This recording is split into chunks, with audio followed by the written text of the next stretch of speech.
What is up, everyone? It is the biggest bird in the verse, FC, aka Fried Chicken. Today is the day we've been waiting for. It is CitizenCon 2955, and today I'm hosting a small little watch party, a little later than what I actually want to start on, but it is what it is. So just to get things started, for the first half an hour before CitizenCon actually starts, it's a golden opportunity to ask me, the biggest bird in the verse, any question about the game that you possibly want to ask. So other than that, let me just get my camera adjusted and stuff. Just a little bit of an adjustment, real quickly. There we go. Okay, we good. I got everything all set up. Now, we're here.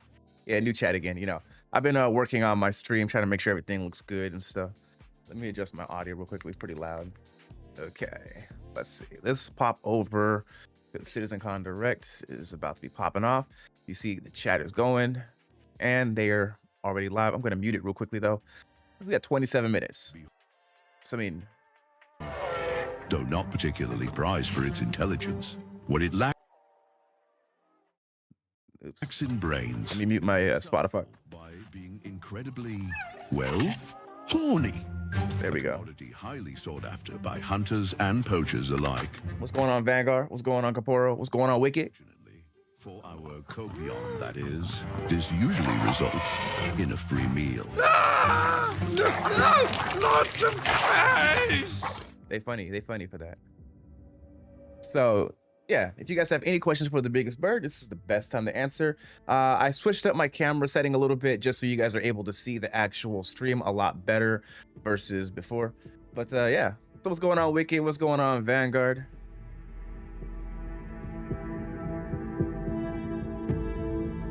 I'm also dual streaming over on Twitch as well. Just in case you want to pop over there, I do have links down below in the description. Let's see. How's the background audio, the game, or the actual audio for the CitizenCon Direct? Does that sound good? What's up, Matisa? What's up, Matisa? What's up, Matisa? Just let you guys know, Matisa is my wife, and she's sitting right behind me. AKA Mrs. Chicken. or tree. So the way how I have my stuff set up is like whenever I talk, it mutes the audio just a little bit. What's up, cool videos? What's going on? What's going on, dog? I'm expecting a new patch. While we're waiting for CitizenCon, let's actually pop over into Spectrum to see what's going on. I never know. They could drop something new today. Probably nothing really crazy because they're going to be busy today. Well, everything's all pre-recorded. What's up, Cassie? So they could be working in the background to get some last-minute touches for CitizenCon. So far on Spectrum, there's nothing new. But yeah. You know how it be. You know how it be. Let's see. I'm gonna get rid of the YouTube chat. We don't need to see the YouTube chat for CitizenCon Direct. What's good, Haywood? What's good? So yeah, you know, now it's a waiting game. So this is the golden opportunity to ask me anything you guys want to ask about the biggest bird. I'll try my best to answer one question at a time.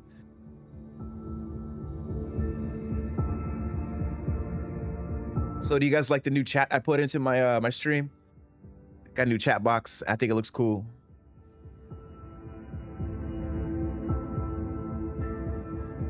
When is IAE? Usually like November 19th is like the first day of IAE, I believe. It's usually the first Friday, I believe.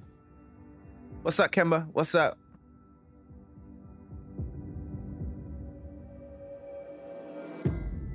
All right, let's see what they're showing off.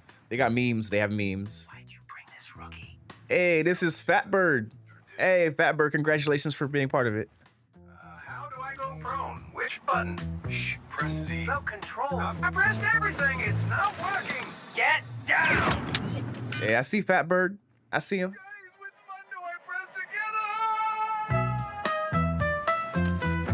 which button do I press to get up? Alt F4. I see Fatbird. Hey, everyone shout him out in the Discord. Tell him we saw his clip. I'm thinking the Paladin's gonna drop today. That's the shit that everyone's talking about as well. So we'll see what happens. We'll see what happens. I hope. You know, you never know.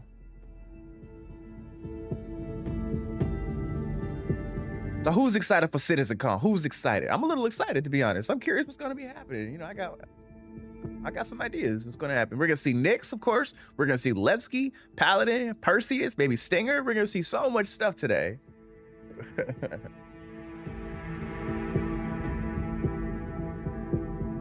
Of course, Kapuro's never excited. The only thing that excites Kapuro is a knife and flying low.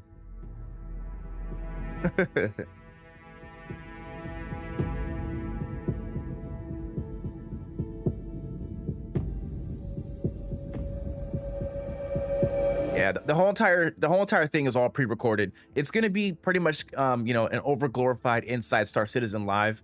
So you know, they're gonna have everything set out on a palette. Maybe at the end they may have something else pop in. What's up, Starbitsky?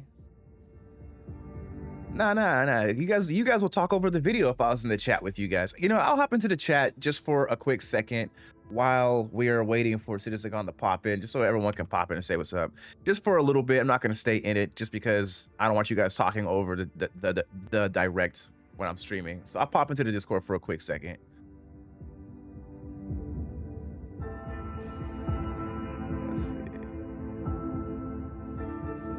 Let's see. We got some people inside of here. Everyone's doing the watch party on the Discord. Let's pop in real quickly.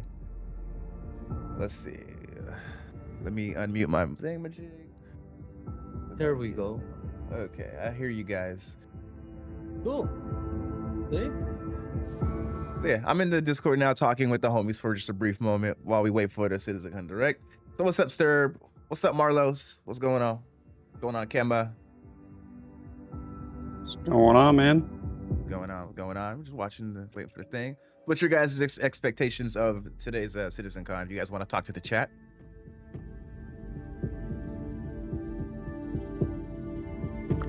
Shit. I have no expectations, as always. Right. Meet Steve. I said, It's his first day on yeah, the I leave job my after expectations passing low. his That way Atlas I'm not operator disappointed, you know? certification. This is Ooh, Edward. somebody joined? After 36 oh. years of a successful Yay. cargo foreman career, I promise. he's ready to retire. And this is Bob, your But everyday by the hauler. way, you know you don't need Bob to leave the voice doesn't chat. give You a can shit. just- I can Bob is too mute busy it so reading you a funny cannot hear post anything from online. the voice chat, but we can hear you. Yeah, It's I'll better I'll do quality in I'll the do my own Discord. thing. I'll do my own thing. I see Fat Bird. He getting recognized by the company. Yeah, Fat Bird, the most cinematic bird in the verse. Telling you guys. I'm probably sure he's excited that he got like 3 of his videos already featured in the first 10 minutes of CitizenCon Direct. That's a lot. Right. Buenos días. Hey. Who was that?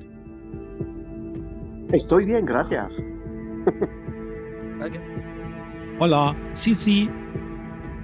So everyone talk in the chat for a second. I gotta do some stuff real quickly. Talk to the chat. They can hear you. Yeah, so everyone, Kaporo, Sterbitsky, Kema, everyone, you guys can talk to the chat. Probably sure you guys are watching as well. And answer any questions that the chat may have while I do my thing real quickly. No. Oh yeah, the Big Beard makes really, really good videos. They are really good.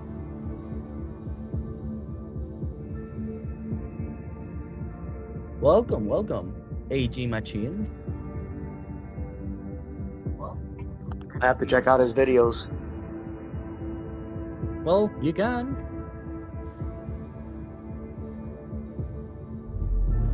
Oh, welcome, Kima. Lots of people around. You all may know seem me excited about the Bard. CitizenCon.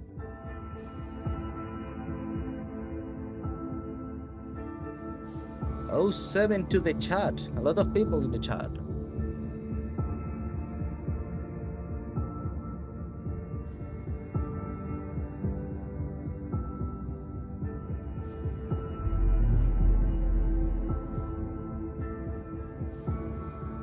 Yeah, fried chicken is getting water. Seems like it. Cool.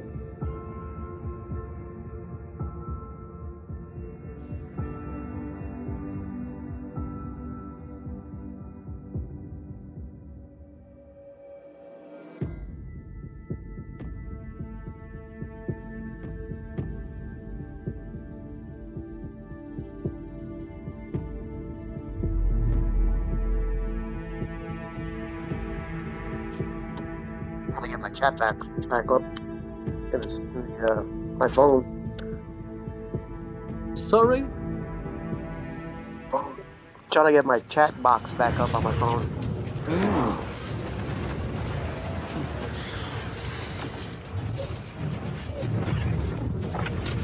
Look at that. That's a good idea. Holy shit. Somebody just talk on the Discord. Oh, I see you, fat beard.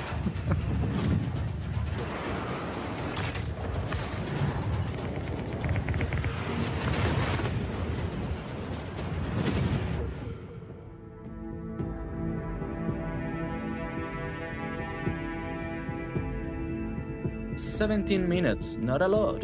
Not a lot.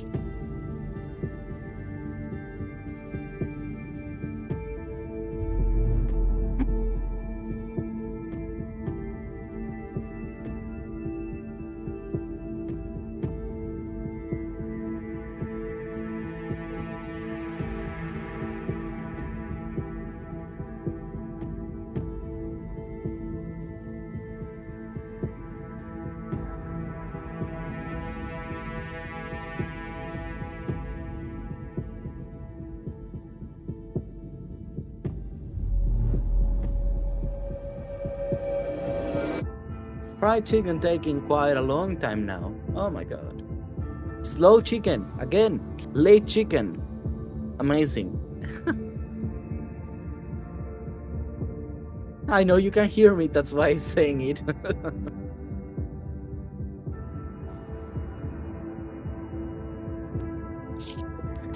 You think they'll give us a preview of the purchase on this go around, or they'll wait until IAE? I think they will show a little bit of the Perseus. I don't know if they will release it, but they will show a little bit. Oh, welcome, Neptuno. Fried chicken is completely onto the idea that we will get the Paladin. I'm not so sure about it, but who knows?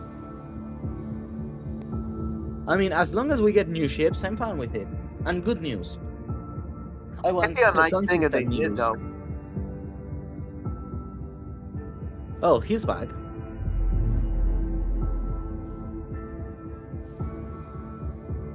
Okay, I'm back. That's what I said. I didn't have my headphones on, and I have my phone off to the side, checking my levels and stuff. Had to get some water, get some coffee, and a couple snacks, and I am back at it. So, what's up, Smoking? How's it going? You know, baked chicken? Psych? Nah, we stay crispy over here. Let me tell you something. It's all about that Korean fried chicken. Hell yeah. Soggy chicken. Nah, Korean fried chicken. That's the best chicken. Never had that. Okay.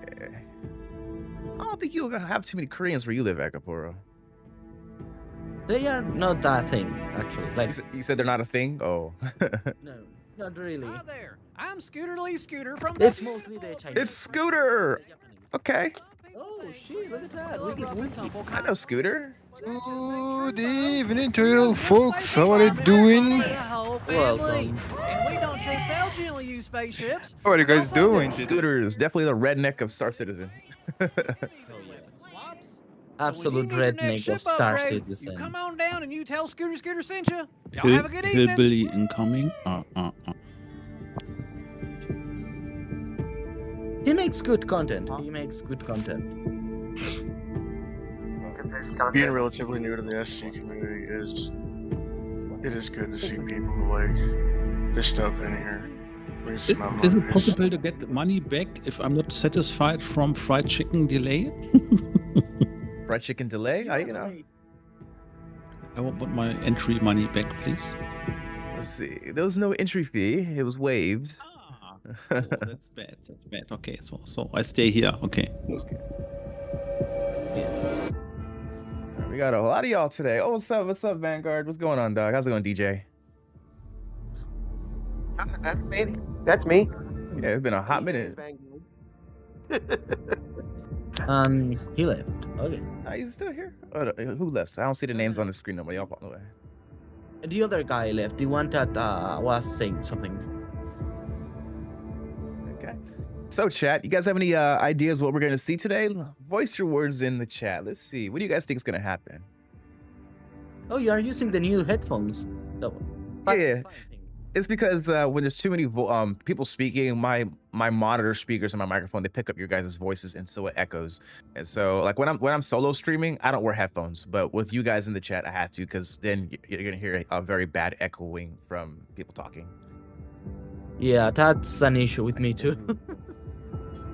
Kraken, nah, I don't think we're good. The echoing's getting annoying. But luckily, Fine hooked me with a free pair of headphones, so we're good. Kraken, I'm probably sure we'll see some teasers of the Kraken. You know, Cassie, you can talk in the Discord, right? I thought Cassie doesn't have a microphone. He has. Oh, he does? I know, but I'm so shy. He's so shy? Why, dog? You got an amazing voice, Cassie. Don't be hiding it. Yeah. So sexy German boys. Yeah. He will either scare you or he pulls all kinds. I still have to tune my AM8 microphone. It's all good. I can show you how to do that. Too much talking in the Discord. Some streamer told me it's good. It is good. Yeah. I hope so. Do you? I mean, your voice sounds really clear. I would reduce the gain a little bit, just like a little bit. Another clip. Yeah, I just tried SteelSeries software for tuning, because I'm still waiting for the announced app. Oh, fried chicken. Huh? Do you know somebody called Lighting Wall? No. I don't know anyone who joins me, unless I tell you specifically. I know. Maybe you knew them from the comments. They just joined the Discord. Nah, there's no one in the comments named Lightning. I'm looking at it right now. Lighting Wolf. Okay, well. If they joined because they saw the video and they saw the Discord link down below, or they saw it revolving under my head. It's all good. The Odyssey? AG, I'm not sure about the Odyssey. They haven't talked about the Odyssey in what feels like 2 years. I think it might be one of the ships on the back burner. We'll know sooner or later. I don't think we are gonna see the Odyssey anytime soon. I'm surprised they haven't even thought about talking about the Expanse. When's the last time you guys saw the Expanse been brought up? I feel like they're gonna talk about the Kraken, the Raylan, Perseus, maybe the Pioneer, and a couple other ships, but they're not gonna go talk about too many of Hopefully them. the Ironclad. I mean, that's in production, so Yeah, I feel like the Ironclad should be coming out here and like. When is the Drake event usually? Isn't that like March? yeah, during Invictus, Drake usually always forces their way in. No, Drake usually has like their own like Drake event. I forget what it's called. Yeah, it's DefenseCon. It's literally the day right after Invictus. Yeah, it's literally the day right after Invictus. It's always on during Invictus event, but it's the last day. It wasn't a part of DefenseCon this year because they said that they're working on something big, yada yada yada, propaganda yada yada, which is obviously going to be the Ironclad and Kraken. Well, I mean they did release. I mean, yeah, they canceled Drake, the DefenseCon this past year, and then shortly after they released the Idris. So.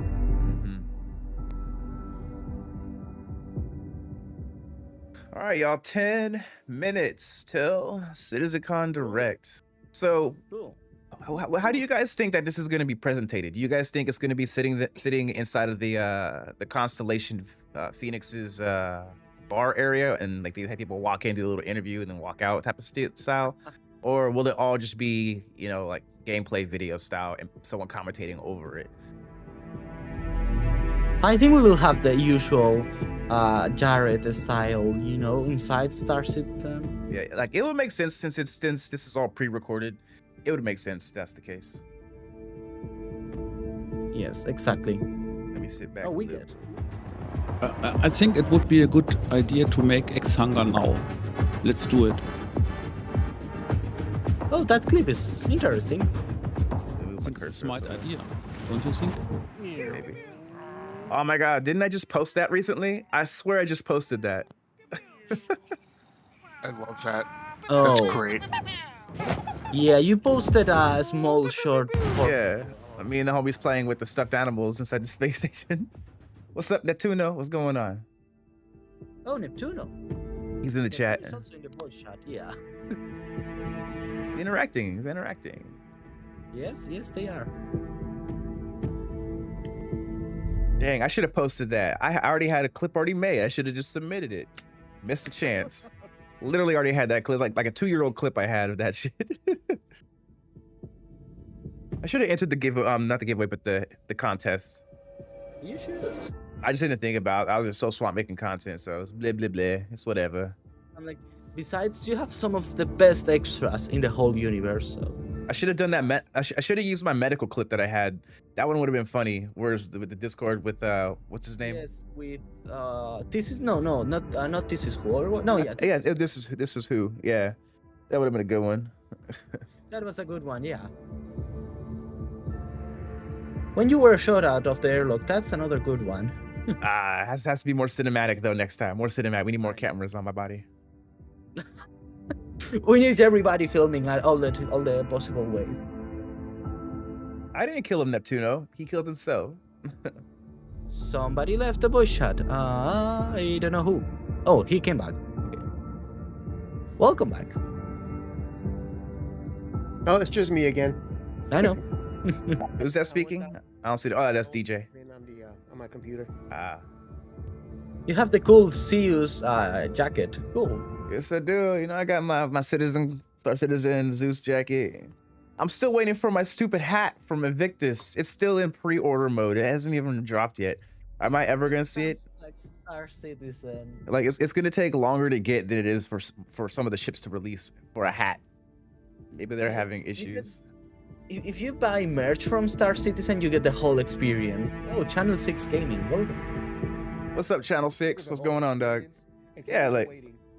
So, example, this jacket, I bought this in October last year, CitizenCon, and then I got it literally in January of 2025, so 2044, like almost 4 months, you know, to get this jacket, to wait. It's like what Star Citizen does. They put everything on the back burner. Right. Exactly. And CAG ain't good with physical stuff at all, so anything physical takes forever. In real life. Right. Okay, who animated this? Anycat? Oh. Shit. Hey, that's cool. This is giving me Battlefield friend vibes. That takes a lot of work. Oh, Hey, thanks for the tip, Cassie. I appreciate. hey, Cassie. That's right I on. appreciate you, Cassie. What's up, Daniel? Still waiting for my pilot, and I know, right?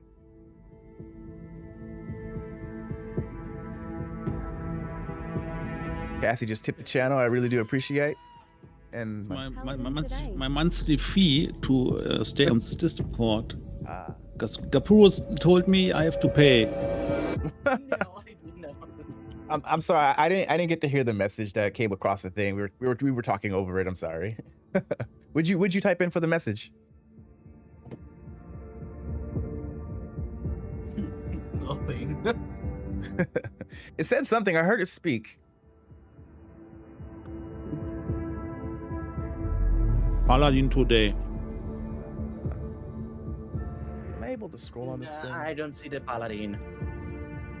But I just paid for it. But Chicken told me when I pay Paladin today. It didn't come up in the chat. What's up with that? What you need to do, Cassie, is donate to the org. Don't listen to Caporo. Caporo crazy. We all know it too. Not crazy. Yes, you are. There's a reason why a lot of us won't even fly with you, Gaporo. You scare us. Everybody loves flying with me. There is no other I think option. it's more dangerous to not fly with him. If you're not flying with him, he can ram you. Man, he has landed on me so many times. It's ridiculous. If you fly with you crash. I don't crash. You have never died inside a ship with me. I've died outside of a ship with you. Yes, but outside, not inside. I feel like that's not factually correct, Caporo. Right. Nah, he shot me in the ship before. I mean, he reses me right after, but still. I guess technically I haven't died. All right, y'all. 4 minutes. 4 minutes. We almost there. So, what do you think it's going to be the opening? Please. It's gonna be Jared. Like, hello, citizens. I'm Jared Huckabee. Like, really? Like we don't already know who he is. Right. Yeah, exactly. We need to know more about Jared.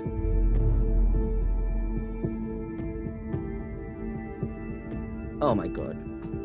What are you doing, FC? I'm looking at my audio levels, making sure everything is good. Since I'm not playing the game, I can do that a lot easier. Yeah, true. What was that, Joe Dirt? Oh, that would be fun too, no? Pungle Plunga. What the fuck? Oh, the ultimate juice, the ultimate liquid. Ooh, the cracks flow.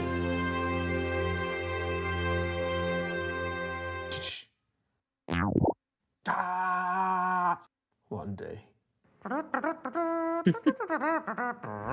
They're funny.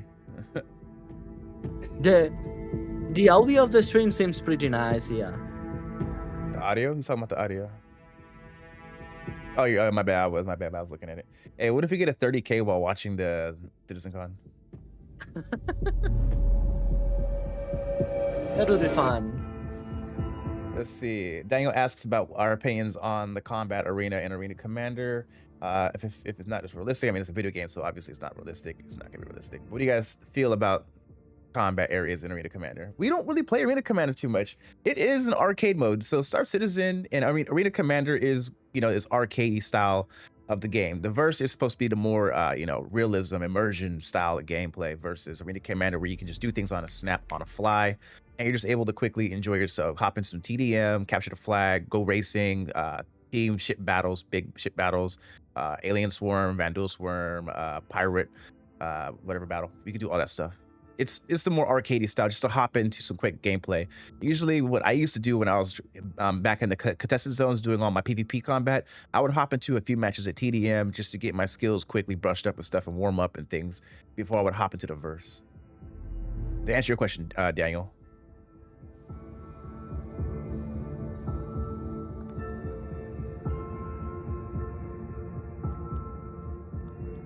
Oh yeah, Arena Commander is pretty arcade. Yeah. It's not bad. It definitely not the best thing in Star Citizen, but it works kinda. As And like you just said, it helps in honing your skills. Maybe not to the extent that you might want to, but it does give you a place to start basically learning how to do the air combat and the ground combat and all that other stuff, and learning the perks of the keyboard, or all that other good stuff. If you use some people use joystick, and it's a safe place to be able to practice because you can respawn so quickly versus having to travel far away. Agreed. What's up, Offset Studio? With my flight sticks, I use it a lot to practice. All right, y'all. Last 30 seconds. When the new flight models come out.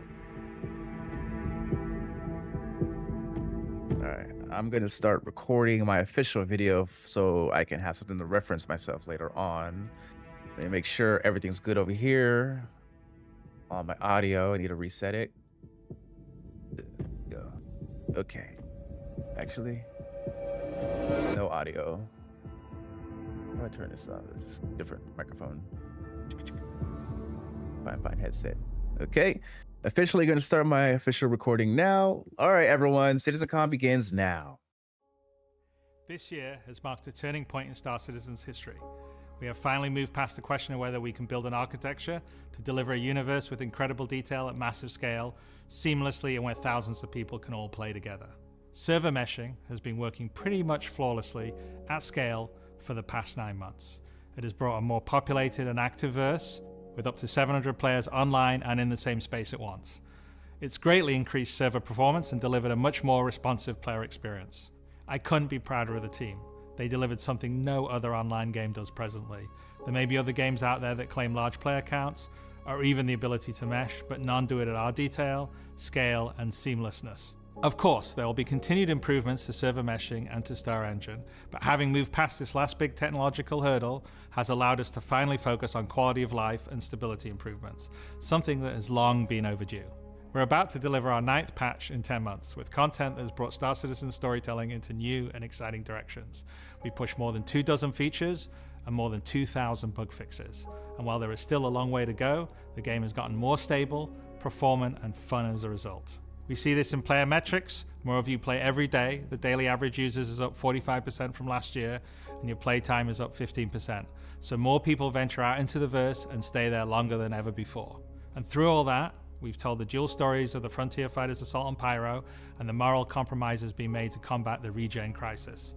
Now, as those stories come to a rest for the time being, it's time to look forward to the next chapter of Star Citizen, where the instability in Pyro and the callous actions of some pave the way to new adventures, new locations, and new threats. Last year, we announced our next star system would be Nyx, home to the People's Alliance of Levski and bordering the Vandal threat. Today, we're proud to share that your adventures in Nyx begin not next year, but next month, when Star Citizen's third system comes online in Alpha 4.4. 2 new systems in 1 year. That's only possible because of the tireless work of our development teams, server meshing accelerating what's possible, the support teams behind the scenes, and most importantly, all of you. Now, I do miss that we're not all together under one roof this year, but in many ways, we're more connected than ever. Across the globe, many of you are gathering at watch parties, 9 of them with our developers in attendance, and countless others springing up in communities everywhere, and all happening simultaneously today. So even if we're separated by oceans and continents, we're bound together by the same passion for space, for discovery, and for this incredible universe we're building together. Whether you're at home or alongside your crew at a watch party, grab a drink, sit back, and let us take you inside our up-and-coming plans for the next year of Star Citizen. Okay, 4.4. Woo! 4.4, yeah.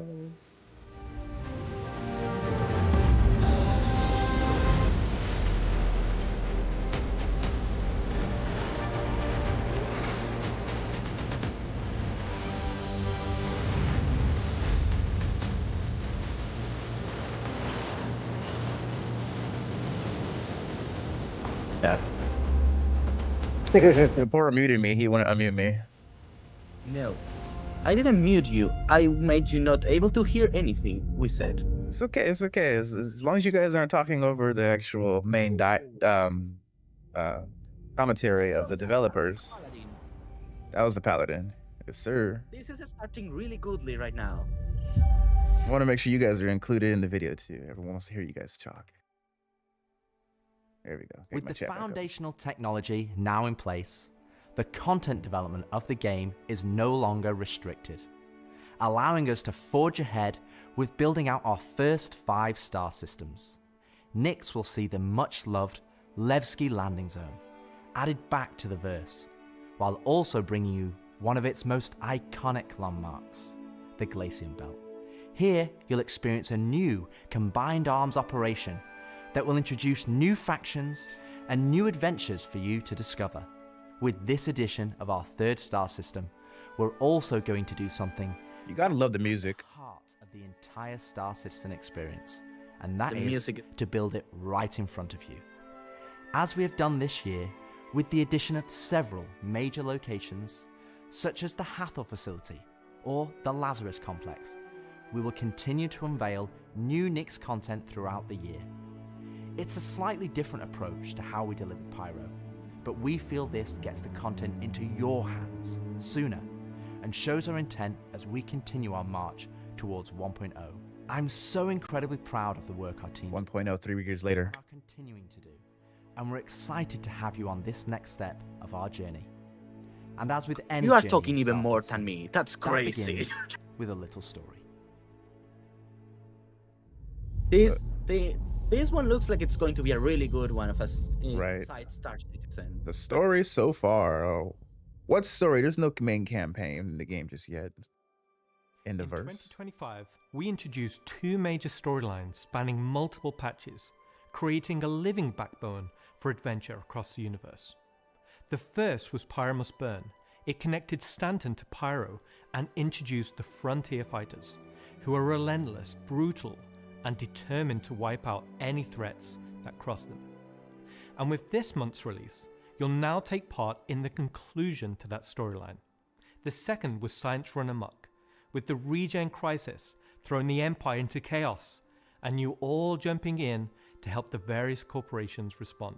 Through that journey, we pulled back the curtain on ASD and its shady practices, uncovering long-forgotten Onyx facilities, and met new characters like Dr. Logan Yorit and Detective Arkham Mella of the Hokro Agency. And just like the Pyro Must Burn storyline carried us into a new system, Science Run Amok is now setting the stage for Nyx, the next step in the larger story we're telling on the road to 1.0.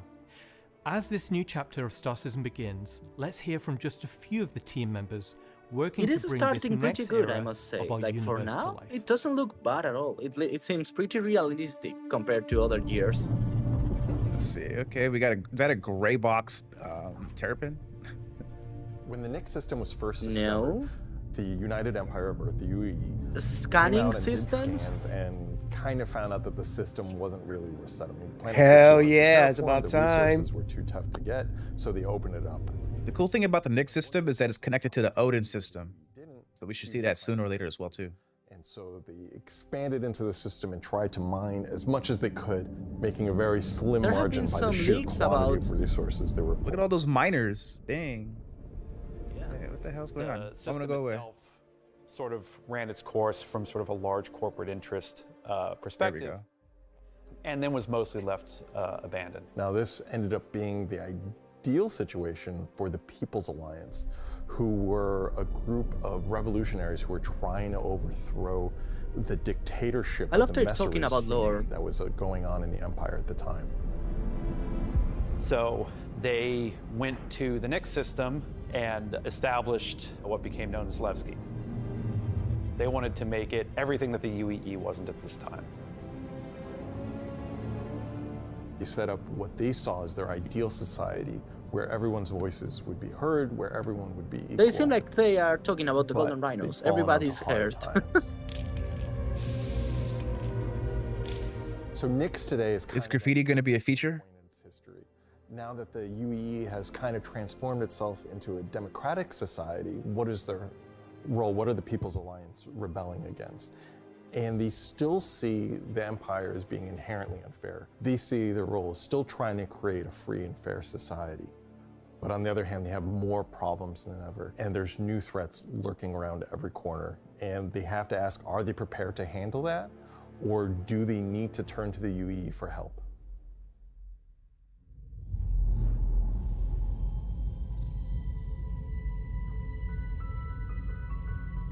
Making a star system is you approach it from kind of two angles in a weird way. What is this system bringing to the gallery? How does this new system plug into it, and what does it bring to the table from a sort of a flavor experience? We want to make sure that whatever it's bringing to the company is unique and has some flair to it.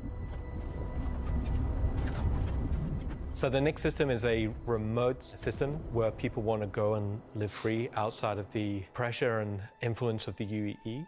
It's a remote and rugged system with a lot of hostility coming from the ever-present threat of Vandal. It's kind of like a frontier-esque thing. It's not lawless like Pyro, it's just kind of out there. Pyro's more like a Mad Max wasteland, and Nix is more like Silverado or like Deadwood, right? It's kind of like a okay. scope. The emptiness and I see them. loneliness is the defining factor. You're still going to find gangs, you're still going to find hostile presences, but it's where people go if they want to live off the grid. The People's Alliance is the main peacekeeping force in Nix. They were unhappy with the direction that the Empire was going under the Messers. They got out. They said, we're just going to start from scratch, build our own society, but build it the way that we think it needs to be built. They're not perfect, they're just people, but they're doing their best. I want that shirt. They want to help keep Nix safe and make it prosper. They are trying to do the best that they can, but are faced with the realities of dealing with people, which is tricky. Is that Daymar? The Pyro Star is quite a warm star. Stanton Star is quite neutral. And the Nix is a little bit cooler. The system has its star, and it has this dark, really, really dense gas sort of nebulous cloud. And it has points of light scattered around it, and those points of light in this gas cloud is really, really... So going to Nix is going to be more like taking the Oregon Trail. So because Nix is bordering Vandal space, it was important that we have a gap in the Nix gas cloud where you could sort of just, in between the clouds, see a piece of the Vandal space. It feels so close that it's even like protruding some red light.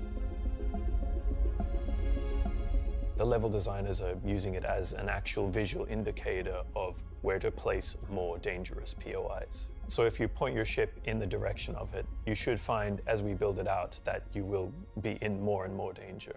And I think that's really cool. I can't wait for the danger. To give more atmosphere, I was testing out adding some sort of space snowflakes, essentially. So when you look towards the sun, dust. you can sort of see that sort of like sparkle. But then when you look away from the sun, you'll see the reflections and sort of like little glints of light. We call that space dust. For the jump points in Nix, we'll have 2 on this release. We'll have one from Pyro to Nix and one from Stanton to Nix. It should be going from Nix to Castra, but we're essentially bypassing Castra temporarily. Hey, we want to make sure you can get there any way you want.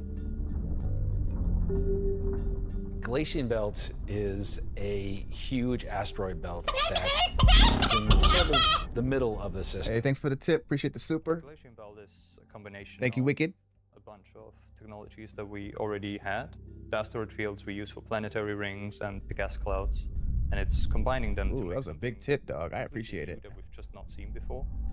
It's full of resources that are still left unharvested because it's kind of a tricky spot for mining. It's not the easiest place to go, but that means that there's still a lot of opportunity for... Going along with their Western analogy, Alaskan boulder rush maybe? The Nix are a bit more sharp, like sorts of like icy look, rocky, cliff-like, very different from those in the Pyro and the Stanton. One of the big differences too is all of that extra added movement that just I apologize for that, you guys. It's also a good hiding spot for people who are trying to elude capture, maybe set up ambushes, that type of stuff. Bucky. Always feel way more interesting flying in those spaces than just, you know, through empty void. And as we build out the Glacian Belt over the next year, lots of places to put new content.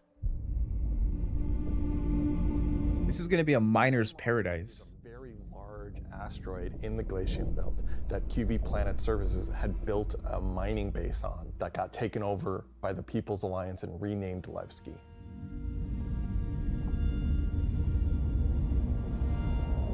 Levski is our first and biggest social outpost for Nyx. It's kind of like the place where you stop before you do your panning. So it's kind of a San Francisco before you go out to the gold rush. They just say gold. It's going to be the central hub for trade and hauling and all of the commerce within Nyx and also from Nyx to other systems. But it does have a CD underlayer to it. Over the years, you're sort of improving the generation method of those asteroids to culminate towards this specific point to make large, explorable location. Going back to Levski, it's been such a long time. When you fly towards the Levski, you see this huge gas ring around it. It's scattered small, mid-sized pieces of the asteroids. Well, Levski is immediately apparently unique by the fact that it's a facility clamped onto the side of an asteroid. The breathtaking views of looking into the belt instantly gives it a unique charm and flavor. As you approach, you'll initially see a very dramatic borehole that goes all the way through the asteroid. You'll also see, growing out from there and alongside Levski, there will be landing pads along what I'd call the spine. I can't wait to go. Industrial pipes and transport systems to bring out the refined mining materials when it was a mining. Was that the Talon or the Stinger? Before we were using an actual planet, so we had all of the space available Looked like the Talon. Place all of these structures. It was Talon. But now it kind of meant that we had to create an asteroid which has the appropriate size. Just different paint. If we took the whole shot of the asteroid, you will see that there is an area to fly underneath. We plan on bringing in Hull C gameplay, so this is exterior cargo elevators. So as a team, you will be able to load and unload cargo. Until I fly by and steal it. A lot more movement on the exterior, such as the cargo trains going around tracks. Okay, I see that. It's now going to be fully EVA-able. There will be walkways around the main landing zone to walk on using gravity plates, but you can drift off and kind of go wherever you want. I can't wait. They can explore. I'm looking to so many more ways forward to so many more ways to die, apparently. This looks so good. Unlike the majority of anarchists living in Pyro, there are people here in Nyx that care. It's not a downtrodden or derelict, dilapidated location. It has a sense of order. But only where the People's Alliance has people living. But we've had Levski before, and we've updated it quite substantially to be more in line with the newer features that have been put in since. But Space Bikers Heaven. I see you, Haywood. There's been a lot of quality of life fixes that we've wanted to add and bring up to like a good standard for a landing zone. Gracing the main lobby of Levski is a large statue of Anthony Tanaka, who was a child worker. And was being worked to death, all of them were. And Anthony Tanaka just had a break and just said no, and stood up against the foremen, the supervisors, the managers, the guards, and was killed for it. And so he became a sort of a figurehead. And kind of was one of the linchpin moments in seeing the fall of the Messer regime. I can't wait to go back. I miss it so much. If you take the You and everybody. top deck, you'll see the top view and the cargo area as well. So you can go through the cargo shop. You've got your normal kind of cargo needs. You'll have ability to trade and buy your tractor beam and other gear that you need. I want that military tractor beam. If you were to die in the Nyx system, then one of the places you might come out from is the hospital in Levski, which is called the Mercy Hospital. So Mercy Hospital is just basically, it's a local med station for all the residents of Levski, anybody traveling through the system. Again, they're trying to provide as good medical help for people as they can. When you arrive at the HAB's location, you'll be presented with a lobby, elevator bank, and then you will take that transit to... Ew, they got New York rats. So within that room will be pods. And that's where the Don't hate other original New miners York would have rats. lived. They serve a purpose.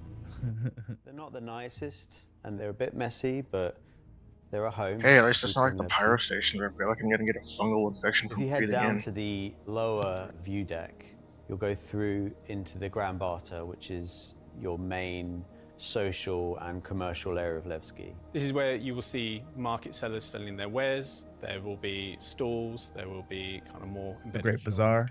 Yep. And that includes things like Corderies, which is your armor shop, and also conscientious objects, which is for weapons. There's also one of my favorite places, Cafe Musée, which is where you can go down into some of the more rocky depths and grab yourself a drink, and you never know who you meet down there. He has a braid for his beard. If you explore a bit more around the Grand Barter, there's other routes around and little side passages. There's another shop that's away from that area called Teachers.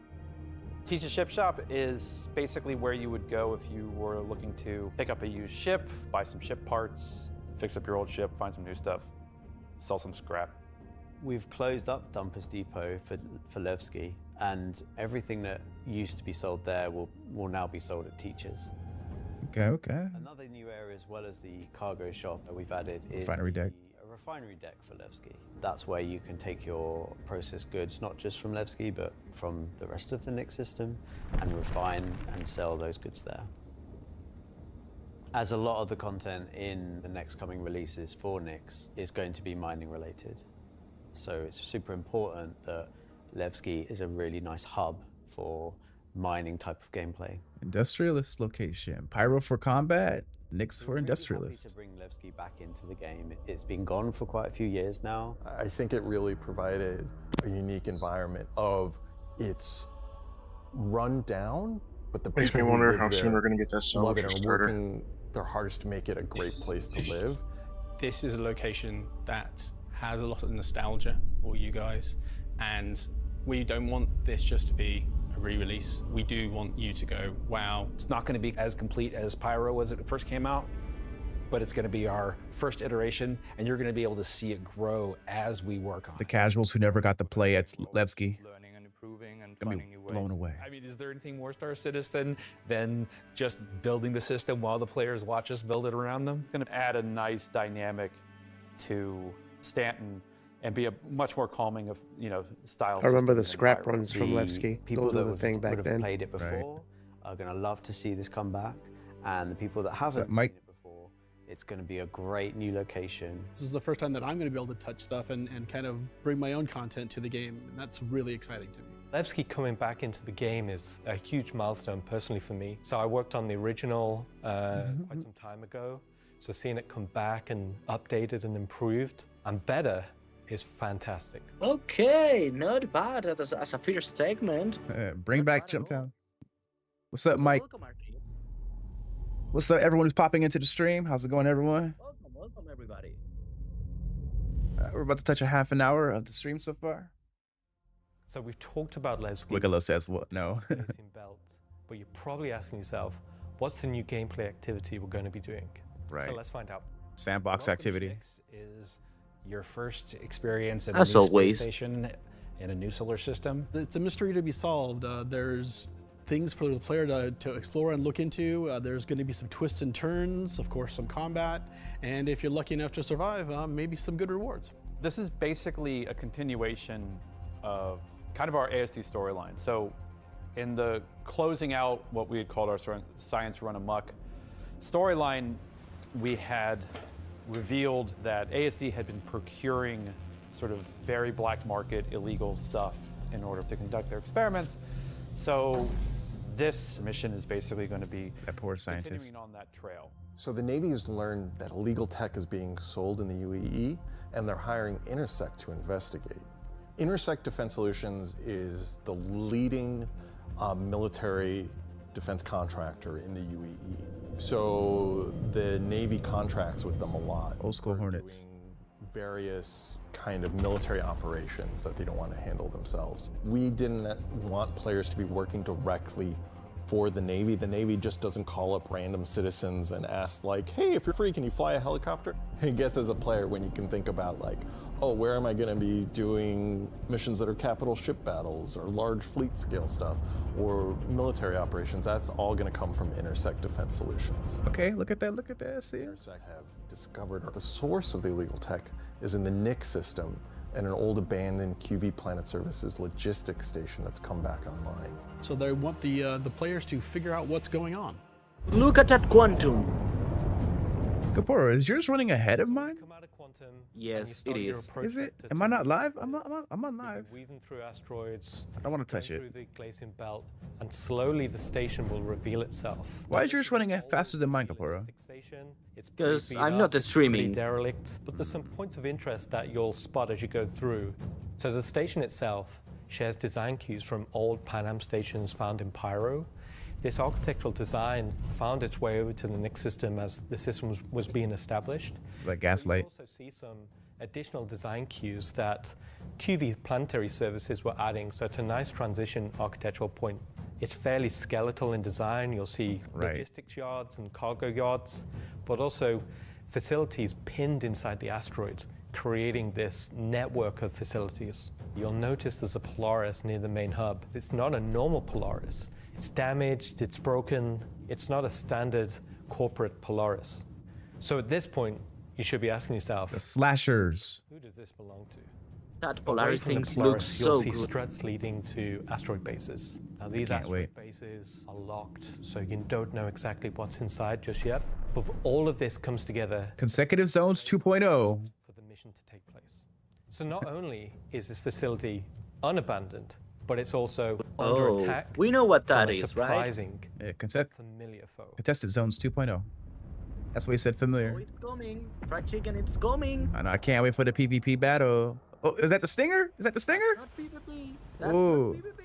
Is that the Stinger? The brand new Vandal ship. Ooh. Look at the size of that. Okay, I see CIG. Okay, they cooking a little bit. Look how big it is. I told you, Kapuro, capital class size ship for Vandal. I don't think that's capital class third size. That's smaller. Welcome, Mo. First time in the PU. The Vandal. Yeah, that's not a capital size, but it's pretty big nevertheless. The Stinger. I can't wait to pick that up. I love all the alien ships. So the Vandal are a nomadic, Hello. That very, Stinger very from you. violent spacefaring race. They've been I'm gonna turn your striking volume out down against here a little outposts and loud. such in the NIC system. They don't really know what Me? they want. Yes. Don't know why they're doing it. Yeah, But it sorry. seems like You're good. running the station is You don't gotta adjust yourself. I'll adjust you. There you go. Isn't the Stinger a heavy fighter? In the system. Yes. And they're unaffiliated to any clan. There's small groups coming in and picking at them. But as time goes on, those raids have getting bigger. Let it be 150. More frequent. They'll be the scythes that you're familiar with. Glaives and blades that we Look all at know that. of. That And looks a new so craft for the PU, good. Vandal Stinger. Yeah, that's definitely a pickup. All right, who picking up a Stinger? I'm gonna pick yours. Civilians on arrival asking you for help. So at this point, you have a choice. You can either bug out, mission over, or join the fight. This will be the first time since the PU launch that you'll be able to fight against Vandal aggressor ships. This fight will be. I'm gonna steal one from a Vandal. The player should be able to deal with them, but they will have to be prepared and they'll have to come back in to fight off this initial wave, and that won't be the end of it. After you fight off the Vandal ships, the mysterious inhabitants of the station invite you to come on board. Which Intersect sort of will encourage you to do because it'll help further their investigation against what's happening here, why these QV stations have come back online. You dock your ship, you board the station. Okay, what the and fuck it is turns inside out the the station? inhabitants here have a real surprise for you. Look at new armor, new armor. Look at these guys those. are not your friends. That's the CitizenCon armor. It's not going to be easy. 'Cause New sniper? No? people that are inhabiting the station are going to fight you every step of the way. The fight will be challenging, but this definitely will be the warm-up phase of this mission. This will be the players getting a sense of what exactly is going on there, who these new people are. They'll be an unfamiliar. Ooh, look at that new camo for the Volt weapon. New camo. We want you to get a sense that you are in a new place. Yeah, your in stream is new a couple of territory, seconds behind. Fighting a new Yeah, I know. faction. I'm not gonna touch it. So after you survive this initial ambush, you get back in touch with Intersect, and obviously the question is, who are these people? Slashers. Why are the Vandal attacking them? At this point, there's more going on here than anyone thought. The directive from Intersect is to explore the station and collect as much information as you possibly can. Along the way, you're going to get to explore some new areas. It's not just the space station. That was a bundled There's dropship. the disabled capital Yes, ship. it was very There's nice. asteroid Yes, it bases was. nearby with obvious installations there. Not dropship, other drop forces bot. that So this is what the pyro stations would look like if they were clean. The locations in any order you want, and try to find out who these people are and why the Vandal are after them. You'll find Because it is the exact same modeling, just clean. going on at the space station. But and clean. Find out what kind of loot they have for you now that you beat them. And of course, this is a legally open station, so anything you find is yours to keep and sell, maybe even give to Wicklow. Contestant Zones 2.0. This isn't This just is a one-time permanent. event. This is a permanent sort of mission that we're going to be adding to the game. You can go It's called the back sandbox and activity. repeat this mission and find ways to do it even better, even faster. There'll be a different story and different flavor. Obviously, we can't have the same thing happen every time. There'll be other missions that Intersect will offer to you based on the evidence that you found. Now you know the real story, and you can start digging and giving more information to Intersect along the way. We cannot get enough of that ship. I know. Give me it. Give me. Sorry. Let's see. I'm super excited to finally see the Vandal in the PU. I'm excited Finally. to bring cool Vandal ship combat. The Vandal used to be in the PU a long time ago. Race down these awesome ships and get a taste of like we already have it in Arena Commander where you get to fight the Vandal swarm, and being able to do that in the PU is going to be, I think, a heck of a lot of fun. Yeah, I can't wait for that ship. Stinger. Marks a great milestone This- for us the for skin not looks only like pushing he, hard and out adding of great Star content Trek, this year, oh we're my also God, being what's able the to name? introduce the next star system and introducing the next landscape to tell new stories and add new gameplay beats into the ever-expanding universe. So we'll leave 4.4 there. Lingon. If you're at one of the watch parties, please raise a toast to the great work that all the teams have been doing this year. I don't got no beer, so no toast. Yeah, sadly. Oh, look at that. That's one of the. 26. Look at that. That's live. Hello, everyone, and welcome to the Voyager Bar in beautiful scenic Orison, where the staff of Cloud Imperium Games Manchester is gathered for their very own CitizenCon Direct watch party. As the dozens of such events happening at locations around the world, Oh my we've God, gathered Jared today is to enjoying watch himself the so sneak much. peek at just a little of what the next year of Star Citizen has in store. So just to let everyone know who's watching, my stream is a couple seconds behind for some reason, but bleh. for the festivities and for the show today, and let me tell you, it's not a joke. It says it's live. So I'm not sure, but bleh. We're hitting our 9th patch in 10 months, and then in November, we're going to finish out the year strong with the long-awaited arrival of the No, next we didn't. system. And in case you missed it, because you were chatting with friends, hi. It's not the lawless wasteland of Pyro many folks have been speculating, but an independent system with its own set of rules and laws and multiple ways to get there. It's an exciting time for everyone at Cloud Imperium Games because, as the architects of our persistent universe said at the start of the show, the foundational tech that we've been building for so many years has now unlocked us to bring more to Star Citizen than ever before as we continue our journey towards 1.0. Now, before we continue with the show, let's get a few housekeeping tasks out of the way. First, we're simulcast on YouTube and Twitch. So if you want the keen communities of Twitch or the 4K ultra high resolution of YouTube, you have your choice. Second, throughout the broadcast today, we want to see and hear what you have to say along the way, and you can tell us on social media by using hashtag CitizenCon.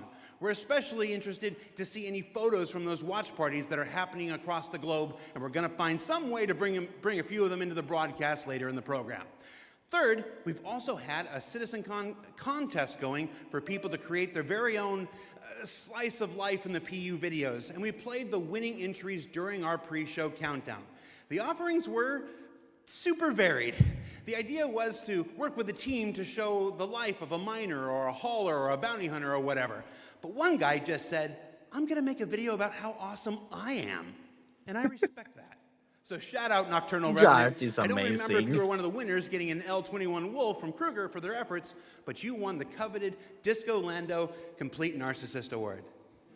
Good job. Okay, I see him. To all the winners, I'm sure someone will either be in touch with you about your wolves or they'll just show up on your accounts. I love Jared. Really He's don't know how amazing. that process works.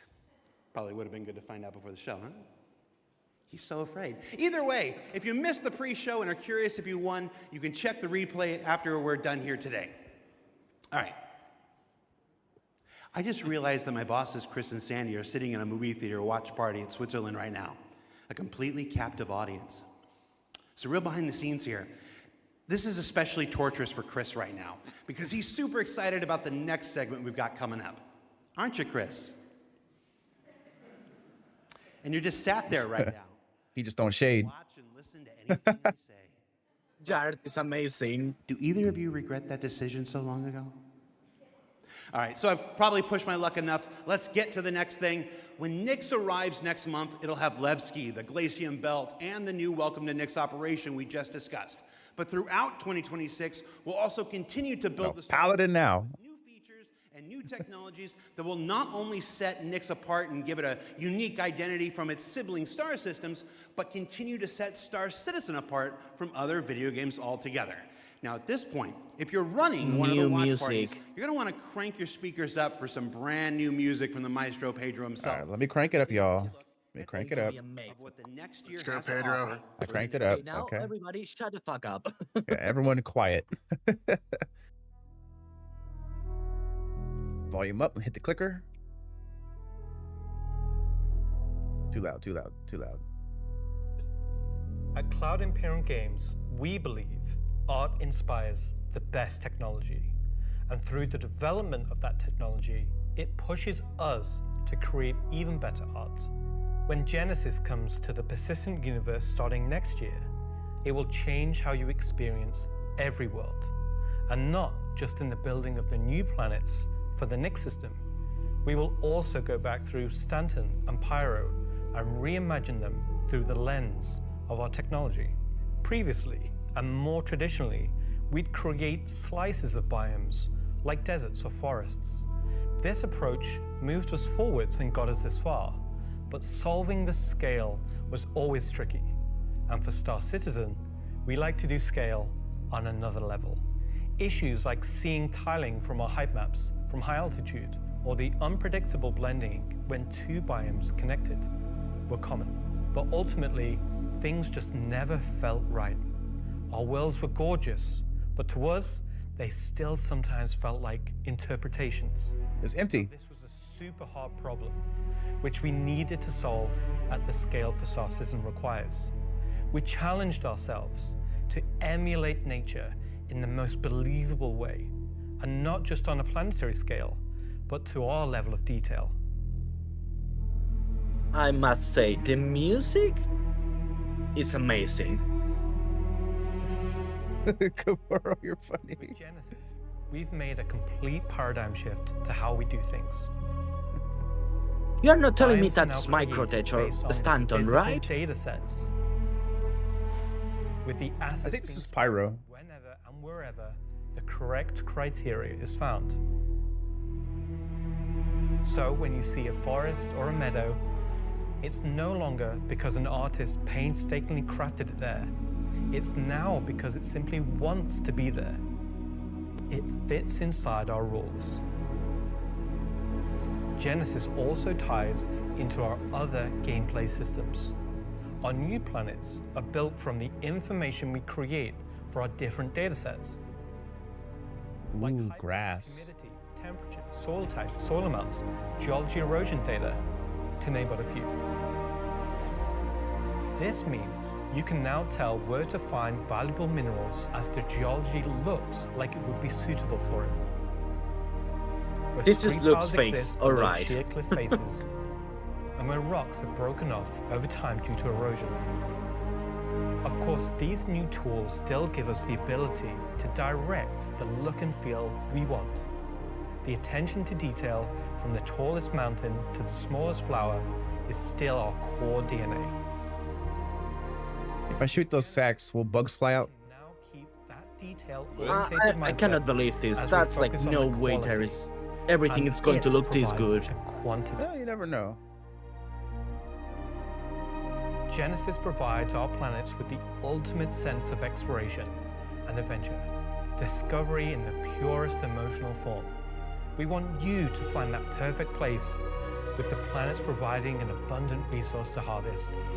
This is a major part of what exploration is for us. We want that feeling of finding a corner of the universe that you'll fall in love with, and where you want to settle down and build your home. Now I'm going to hand you over to Will to go deeper into what we have built that allows Genesis to realize our vision. As a reminder, some of the visuals you'll see will evolve and change as we continue our technological development and hone in on the final look for Nyx. This looks amazing. Yeah, this. Thanks, Ian.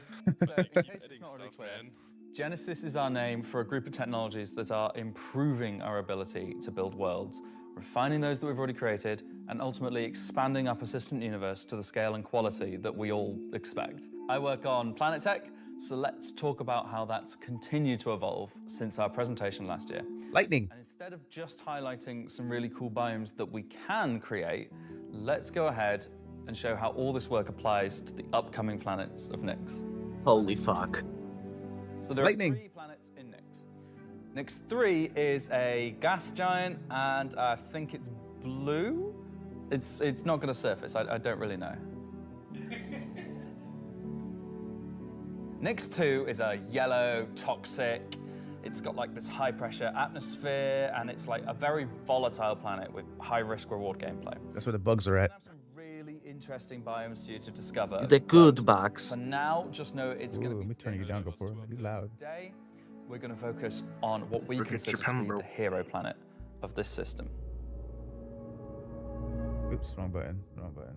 Look at those clouds. Holy sheesh. Ooh, clouds. Rugged, remote beauty. It's got a diverse set of biomes from Show me some gameplay. rocky mountain ranges to vast sweeping forests and grasslands, and from damp expansive wetlands to claustrophobic festering swamps. They're gonna hold the new ships at the very last second of the video. Watch. Concepts give us a fantastic platform to hone our technology. In some cases, because the current tech couldn't do them at all, or because we want to completely step up our game for them. Oh my gosh, look let's at that. approach this planet in much the same way that you, the player, will, from orbit. The orbit appearance of the planets going forward is far more tied to what is present on the surface. Previously, we had different data that drove the orbital and ground coloring. That's because the orbit was designed to look like vegetation that we'd place on the surface, and the ground coloring was trying to be a mix of soil, rock, and the organic compound coloring that forms the kind of colors there. Now we author much more of the data in a unified way. When you look at Earth, you see blues and greens for ocean and vegetation, and brown or yellowy tones for sand and soil.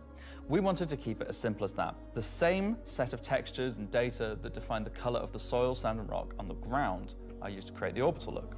We then assess the presence of vegetation and competition between different species on each part of the planet and use that to blend in tones of green, including variations due to species health and the current season.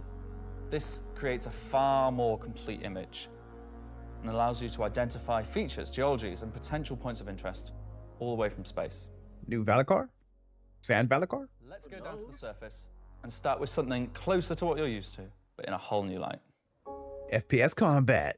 It's like... This all looks so great, but the performance is going to be terrible. Yeah. I feel it, Neptuno.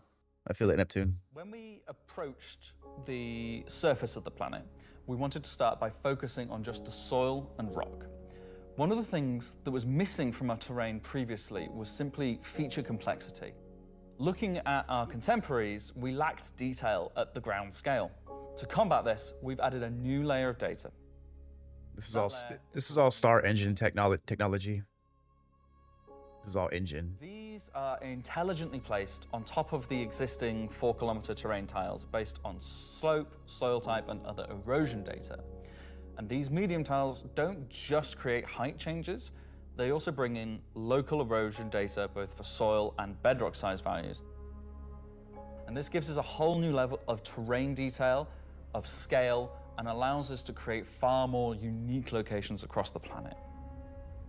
So now that we've nailed the surface, let's have a look at adding some rocks. Ooh, rocks. The miners just got excited. Firstly, long desired feature, cliffs. Rock and stone!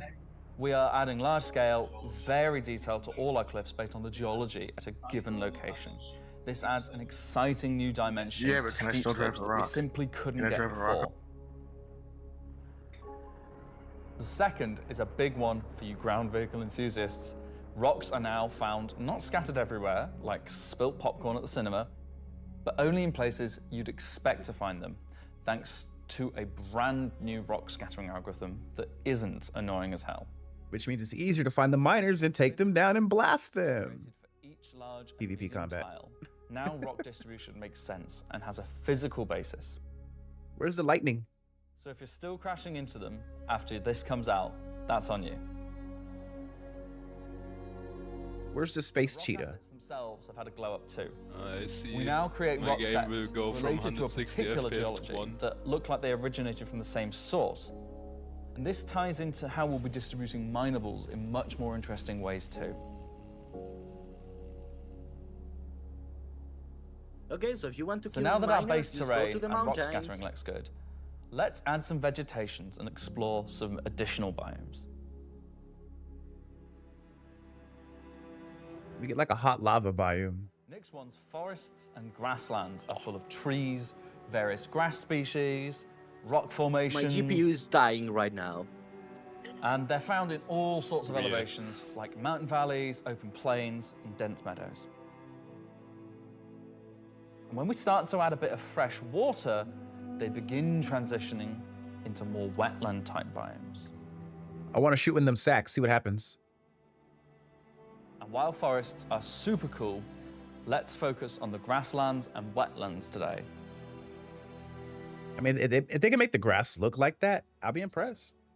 How are we making these look so great? Obviously, we've had grass before, but never meadows of it. Because until now, we haven't been able to spawn grass in large enough quantities or effectively represented at distance. This is gonna melt my GPU. Our game in terms of spawning, shaping, and shading grass. Destructible environments. We now leverage GPU spawning to create vast quantities of assets across all biomes, whether it be dense meadows or more complex collections of ground cover like you can see in these wetlands. We are also able to fit our grass tiles to the ground by conforming them to the unique terrain underneath. Now we can finally cover complex terrain shapes with grass and ground cover assets, and as a result they are now gravity aligned, meaning each blade is oriented as you'd expect and not sticking out like before. They keep on flexing the Polaris. Goes up instead to the side. Great. Next, let's take a look at how we light our grass. Now, as in real life, the shading of a grass blade, or indeed a whole field of grass, is lit very differently to like a flat surface. We now use a solution that shades meadows of grass far more like fur or hair. And this, if you think about it, makes sense. At a distance, a field of grass is far more like a carpet or cloth than a flat surface. This improves how our grass looks from a near perspective, as well as bringing us nicely into how we're solving the distant representation of grass. They're spending 20 minutes talking about grass. So, let's talk about the distance problem. Hey. Respect the grass, One of our biggest achievements. They're trying to make sure the citizens, Floor and they're trying to make sure everyone touches grass. Like, can I say Lego? No. I mean, Too late. some of the players. But in the past, this broke down very quickly Like you. when objects simply so disappeared true. when viewing the same biome from 10, 20, 100 kilometers away. And clouds. Because we and don't Polaris. hide planetary transitions and allow you to view Bro. complex regions from very large distances, there are almost infinite perspectives from which you can see a location in Star Citizen. So, how can we afford to evaluate complex spawning logic at runtime for the entire swathes of the planet? enter the virtual terrain. Okay. Virtual terrain, or VT for short, is how we now cache and represent our terrain at varying scales. This has been the enabler for all of the lovely advances in terrain complexity and asset spawning we've shown so far. And it's also how we now evaluate and represent vegetation from a distance. When creating the VT for each part of the terrain, we assess if vegetation has covered the ground, and if so, what shading should be applied. For all of our biomes, we're now able to use the same shading model for the distant representation as the close-up asset, whether that's our lovely rolling hills, some more dramatic rockscapes, those muggy wetlands, or even our festering swamps. So yeah, we didn't forget about the swamps, and they're coming to Nix 1 as well. The swamp Valakar. Using the lessons learned and all the technologies we've developed, these swamps now spring into existence from the planetary data. This biome combines all of the elements from the other biomes we've shown you today, from water interaction, denser spawning, unique ground coverage, and I think it creates something really unique. What's in the background? It's a big ass ship. That's destroyed. That's not the natural thing. Anyway, that's our update on the planet tech portion of Genesis and how we're using it right now to sculpt the identity of Nix 1. And I hope you're as excited as we are to explore this and everything we haven't shared yet next year. Okay, don't get me wrong, this is amazing, but it's not that important for a 2-hour live stream. Now inspiring everyone here. It took a whole half an hour on grass. And grass and rocks. Always strive for. I understand it's important for the engine, but That I truly believe will set our worlds apart from anything we've done before. And with that said, let's move on to a little travel between systems, literally. I think it would be funny if they've been previewing the prize paint. Is that the whole D or is that the whole C? That's the C. Has been specific to the star system you're in, meaning a Stanton mission has to take place in the Stanton system, and a Pyro mission has to take place there. We've never been able to link these together, but with the introduction of our third star system, it's time for this to change. Cargo haulers are getting excited. Interstellar cargo. Yep, I call it. Cargo haulers, me included, we are gonna go freaking wild. SC haulers, I bet you're excited. Oh, he's throwing shade still. Jared got jokes. Exactly what they say on the tin. Missions where you're going to start in, say, Stanton and Can we end talk in Nix, the Argo taking flying with the landing gear various down? volumes of Yeah, he cargo was. between the stations. So there'll be high volumes of Let's see if they show off the whole B. purpose for the whole C in the other series of hull ships. He almost said it. He almost said the whole B. And there'll be a few sort of more that's the direct C only. routes. So you might Ooh, pick manual up cargo some loading. cargo from Ruin Station in Pyro and go through the jump point to Stanton and drop it off there at one of the Elios. Okay, okay. So you guys making more money out there, cargo hauling? Or going through it, these missions will require you to. I think the whole D's already in the game, Neptuno. Or is it the whole C? You can do them in any sort of ship you The want, whole any D size of isn't ship. yet in game. I'll be The doing them whole in my C Drake is the one cutter. in game. Ah, I get confused. There's too many whole variants. There is only the 1 and C, the A and C right now. That's in game, but there's a total of like 5 different holes in total. One thing that we're looking to add with these interstellar missions is scripted combat encounters. The cutter. Can be attacked by NPC One of my ships. favorites. Maybe the mission giver has tipped off some pirates who are looking to get a hold of that cargo, as well as express missions, which means the deadline timers that you're used to in the regular hauling missions might get really tight, and you've got to learn to be very fast. All of the love and care that has gone into hauling missions so far, with the logistical network and making sure they make sense within the themes of the systems, just as much love has gone into the interstellar missions we're making now. Interstellar missions? Okay. At the start of the show, we said we was going to build out the Nix system right in front of you after 4.4 launches next month. And while we want to keep as much of what we're doing Next behind closed month. doors, so you can discover it for yourself, in-game and on your own, we still are excited to share with you a brief look at one of our up-and-coming locations we're calling Rockcracker. Rockcracker? That looks cool. That looks cool. Okay, I see them. That seems like Okay, good so mining. Rockcracker, Jared. Still image. Rockcracker is where you have to crack a rock. Okay. Okay. He's very descriptive. So way out into the Kieger Belt, you'll find these old QV breaker stations. The mole? That's molding some rocks. These were originally industrial facilities breaking apart large asteroids and mining them down. Okay, I see a new sandbox activity. You gotta reactivate it to get the rare minerals. Find your way inside and thinking about how do we bring this facility back to life. Yep. New sandbox activity. Flipping the switch. Confirmed. As you bring these stations back to life, you'll be lighting the beacon and calling attention to these long forgotten places. More Wicklow items and RNG. Gonna be a lot of. That's gonna be fun. One of the main features is Dude, Mamu, that's gonna be your shit right there. require certain things to get working. That looks so cool. You and your friends to find how to get in. There'll be a variety of options. Whether you're discovering the bowels of the station and mining your way through long forgotten tunnels, You or got a you're lot of going the through animated the main JPGs. laser entrance. Mm-hmm. Now, as you're traversing through the facility, you'll find the old engine room.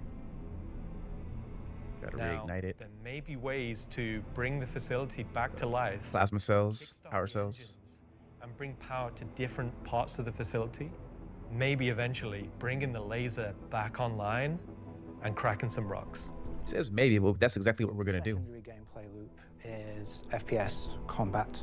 You're not there by yourself. FPS There mentioned. may be squatters and outlaws in these stations You know I'm in there. to stop you from what you want to do. Y'all can mine and I'll blast. This looks like the Kessler, Gun? yeah, new gun. Look at that. New FPS weapon. New shotgun. That looks dope. I guarantee that's gonna be in the CitizenCon goodie pack. It's gonna be in the CitizenCon goodie pack. Maybe. Because it looked like it was like a dead rig style. You've brought them back to life. You've systematically brought power to various functions of the facility. I can't wait, man. They doing work. We are You've gonna fired the grind laser. this contract so hard. You've broken man, I apart the know. rock. And there's a ship inside. Fly your ship inside to see what's there. No way. And Fly a ship into an asteroid. then you can mine it. You just get into your ship and fly in and start searching around and trying to find the pieces that you want to mine. Yep, exactly. This is gonna be cool. I can't wait to be the muscle while you guys do all the mining. I can't wait to see you all do everything while I look. I'll have my Perseus on site. It's a sandbox activity. Yep. You actually can bring kind up a of very go good point. to I these hope it'll whenever bring you more want to. cooperation to the different playstyles. This content is for Warning X. who enjoy mining, who enjoy exploration, investigation. Expect to see 3 new mining ships in 2025. A little bit of FPS content while they're there. Yeah, new guns. Okay. The AK went from ballistics. The AK is now a laser gun. Compared to any other asteroid. I can't wait to talk about that during next squad Kind talk. of like Alan and mine will crack open and show its secret. And one presumes you can make a decent amount of scratch in an asteroid that's big enough you fly your spaceship into it. The Arresta is gonna come into play. Oh, I wish we had that. Yeah. Making promises for the That's econ one of the team. ships I own. Nice, Cora. I see you. Hathor 2, pretty much. Just in space. A lot of minerals. Oh, the red Vandal gonna be present.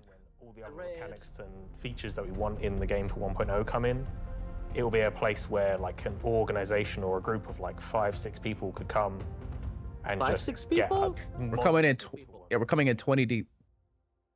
Oh, I can't wait, y'all. I can't wait. Ooh, Nick's gonna be something. That's a look at some of what's coming over the next 12 months. In addition to what we've shown, there'll be new mission packs tailored to the People's Alliance and their struggles There'll be events that invest you into the evolving storyline of all 3 systems we'll have in the game. And of course, when we begin populating these with new planets, there'll be a whole host of ground-based POIs, settlements, and structures inhabited by those trying to make their way in the verse. And all of this in service of building star systems that complement the massive corporate yard of Stanton, the lawless ganking of Pyro, and now the new frontier of discovery for the Nyx system. Should I say ganking? You already did. He's like, I think I'm too white to say that. Good job. You see it. So yeah, Yep. a whole lot to take in there. Interstellar hauling is the beginning of a massive expansion to the mission system that'll let us connect these 3-star systems like never before. Are they drinking smolts? Rockcracker is just one of the next operations that'll be coming to the Nyx system in the first half of Why next year. is Jared We're gonna with fly random into an people? asteroid and do that thing that miners love. Because they're staging. This is all staged. Getting in their way. No, I'm being told it's mining. You can see the table is moving towards And Jared. of course, one of the most anticipated features coming to Star Citizen, Genesis, and what that means for the planets of Star Citizen, including the ones already in there. So let's talk to Will Hain and find out more. And I'm just remembering that Will Hain is in France. He just took that other person's cup. France. Ask Party Bardfast over there how they're going to use Genesis to update the planets and moons of Stanton and get back to me, all right? And see if we can get some fjords. What else we got? The CitizenCon digital goodies packs. Those people next to him are really bad at acting. There's a whole bunch of mysterious items in it, and that's where I can tell you now that almost all of them are tied to the Nyx system. Yeah, they're laughing at their acting skills. There's a There we go. There we go. Citizen goodie pack. Citizen goodie pack. causing a ruckus with the Vanduul. Let me screenshot that. Outfit. I had a feeling. That I'm certain we're going to learn about in just a few minutes. Some CitizenCon goodie pack. Told you guys. to celebrate the long-awaited addition of the Vanduul to Star Citizen, a cool Vanduul knife and adorable plushie, which I swear I can't wait to talk about that. Double plushie. Cassie says ugly. pretty solid haul for this year's digital goodies pack, which you can still pick up right now on the RSI store. So now let's go ahead and transition into our next segment. I bought a couple of them. What you see in the show today has been the culmination of a lot of people's work. Look at in- that. Jared. All right, I had a dream about like this once. Yeah. That's pretty dope. Okay, so against everyone's better judgment, the thing has finally happened. Can I help you? How you think the show's going? Good. We're getting the Nyx star system and the Vanduul are coming. Kind of been a lot of Nyx, right? Well, yeah, but it's a major milestone and it deserves a major showcase celebrating everybody's hard work. And you got more, right? To the important Yeah, there's stuff, the spaceships coming ships. Cool. The FPS weapons. It's like they only scan the original community portion of me. If pictures steal your soul, imagine what face scanning and PCAP does. Well, this has been super cringe. So I'm gonna head out. Bye. Amazing. Regular CitizenCon is still better.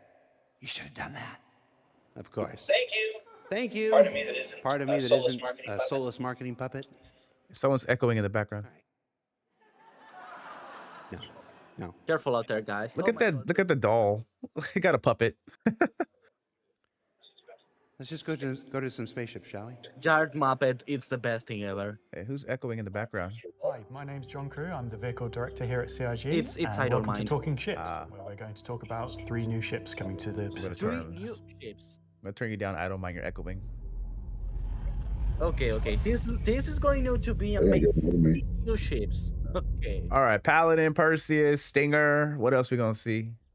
Maybe some Pretty Bandul Iron hectic in Plan? terms of vehicle deliveries. I think we've delivered the most we've ever done in a 12-month period, and we've covered all the way from tiny little snubs all the way up to capital ships. We've kind of filled out a few little gaps. We've introduced some new ships by some old manufacturers. You had the Polaris come out, and obviously people. Come on, Perseus. Start off with the Perseus. None of you is expecting it for a Nah, while. no Yeah. Perseus. Perseus. It's nice to start revisit some of the older catalog and some of the big. He's bald too. I think my favourite ship from the last year is a tie between the Wolf and the Golem. Favorite ship in the last year? Really? The Golem? Okay. Probably the Wolf. I feel like it's the obvious one. I'm trying to think of something else, but I really like the Wolf. Everyone's mentioned the Wolf. The Wolf's everyone's 36 favorite. Wolf.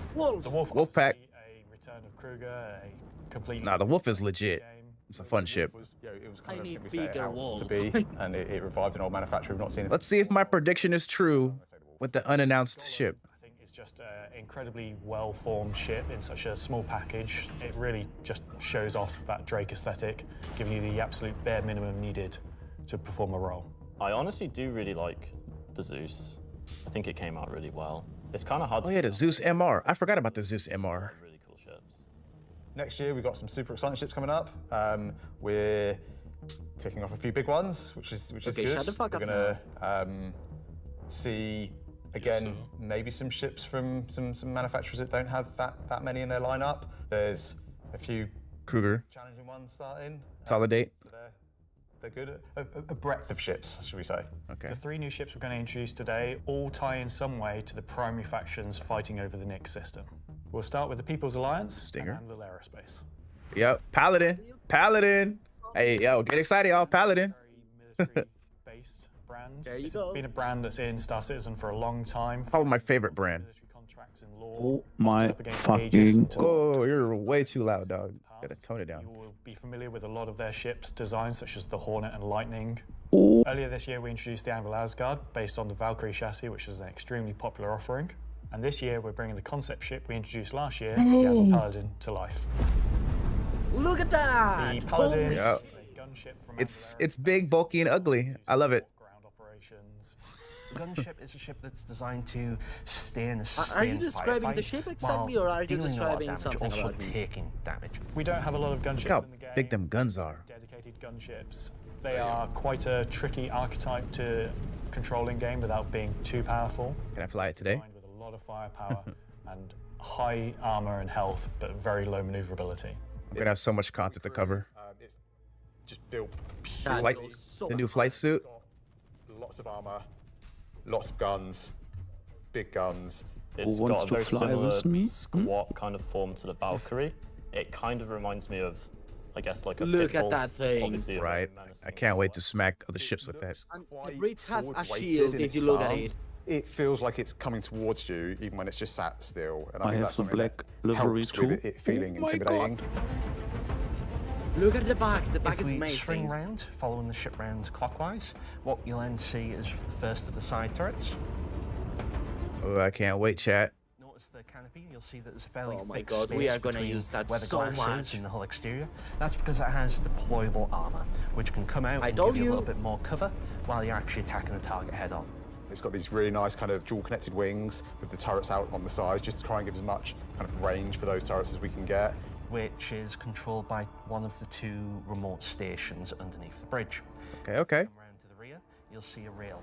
Now that rail mounts the main turret of the ship, which is controlled by the co-pilot. So you've got full 360 coverage underneath, full 360 coverage on top with it. That's gonna be really And then annoying the to side use. turrets also have 360 coverage that way around and 180 out sideways. So really you have, between the turrets, pretty much 360 coverage in all directions. The ship Oh. looks One of the amazing right now. unique things about the Paladin, I feel like it's gonna turn like a brick. and all the crew are I located hope. in this one central 2-story room. A lot of our other gunships, the crew gets scattered across the ship, but with the Paladin, you're all sat together with a nice, cool experience, so you can really... I like the flight suits. They're pretty nice. You've got the pilot, co-pilot up top, and you've got the gunners underneath, and I think that helps with the intention of what the ship does, because you've got this really nice kind of like gunner viewpoint Haka will be down, amazing. kind of giving this lower coverage. We added a I'm glass gonna be floor flying just to that keep the thing two so connected. much. I think that really helps with the feeling that you're all working together and communicating. That said, if you don't have the ability to fully crew a Paladin, you can still fly it and No engage way. in combat solo. I ain't doing solo. I'm gonna have some homies in the ship. But you can't always guarantee your friends are going to be online. As a solo ship, Well, they're gonna. it's capable of doing The a variety drag of missions within Star ban Citizen. So look if you want is to run this ship amazing. The solo, you can take on They're gonna segue into the community hub here soon. I already know it. other heavy fighters like the Scorpius or other ships such as the Drake Cutlass could do. All right. Ah, When- it's looking so good. Is It's this great. Paladin, you is escape pods gonna be turned on? armory, ready room area. You have a Armor locker's gonna be turned on. and weapon racks in this room. Everything's very New weapon. minimalistic, stripped back, simple. Yes. It's a very functional space. What's up, Varix? You'll find everything you need in that. One of the improvements from the original concept. Oh, I'm not on an official website. I'm not keeping an eye. It says fly now? No way. store cargo actual work? SCU crates. So they did have some cargo. Okay. they had to have something for ammo or something like that. Upstairs, you have the bridge area, and then Hey Gaporo, can you check the official? living quarters, one on Hey Gaporo, can you check the official website? Someone said in the chat that it's updated. area where the majority of the components are. Also within the upper traversal area, you also have a little breakout area with seating, food machine, toilets, etc. What was that on the table? Did you guys see that big thing on the table? I think we did a really nice job of taking what was there in the concept and adding an extra level of detail. It didn't look like a regular rocket launcher. I think it hits the nail in terms of a really solid military ship. It's really complementary to some of the other ships in the Anvil lineup. So something like the Valkyrie, where you've got this big drop ship. Oh, they good with their cinematics. Paladin's there just to make sure it's safe, make sure no one messes with you, and just It's flight ready. It's not the lying. thing I like most, I think. Ooh, we about to. I got some videos to make. Can't wait. Can't wait. They all kind of work I will fight in for the same you conditions, all you want. I gotta do my tour and stuff. I can't wait. That looks so cool. There's one toilet. I'm always everyone's ready. got the same style of Just bunk. call me. When they're at work, everyone's at the front of the ship together. It's really odd to me that you called out. You like that there's one Okay. toilet for 4 people. They like what's gonna Well, you know, be it's next? you all work Because together. this is amazing, You're all- but you're all if they equal show at us the work, Perseus and then They gotta be the Perseus. Never gets cold, yeah. I think the Pioneer got put on the back burner. That's the Anvil Paladin, whilst originally in All right, y'all. Next ship. Let's see what it is. Perseus. Perseus. And talking of threats, let's move to our next And ship. the maybe replica after from the Hesperia. Perseus. Oh, I didn't hear him. He just said the Raptor from Spirit. You're talking too much, Kaporo. Hesperia are a high-end manufacturer. They specialize in recreating exotic and particularly alien spacecraft. Effectively, what they're doing is they're remanufacturing them, making them a little bit more suitable for kind of human flight. And the latest offering from Asperia is the Vandal Stinger. Yes, sir. Yes, sir. Is that on the official website? How much that cost?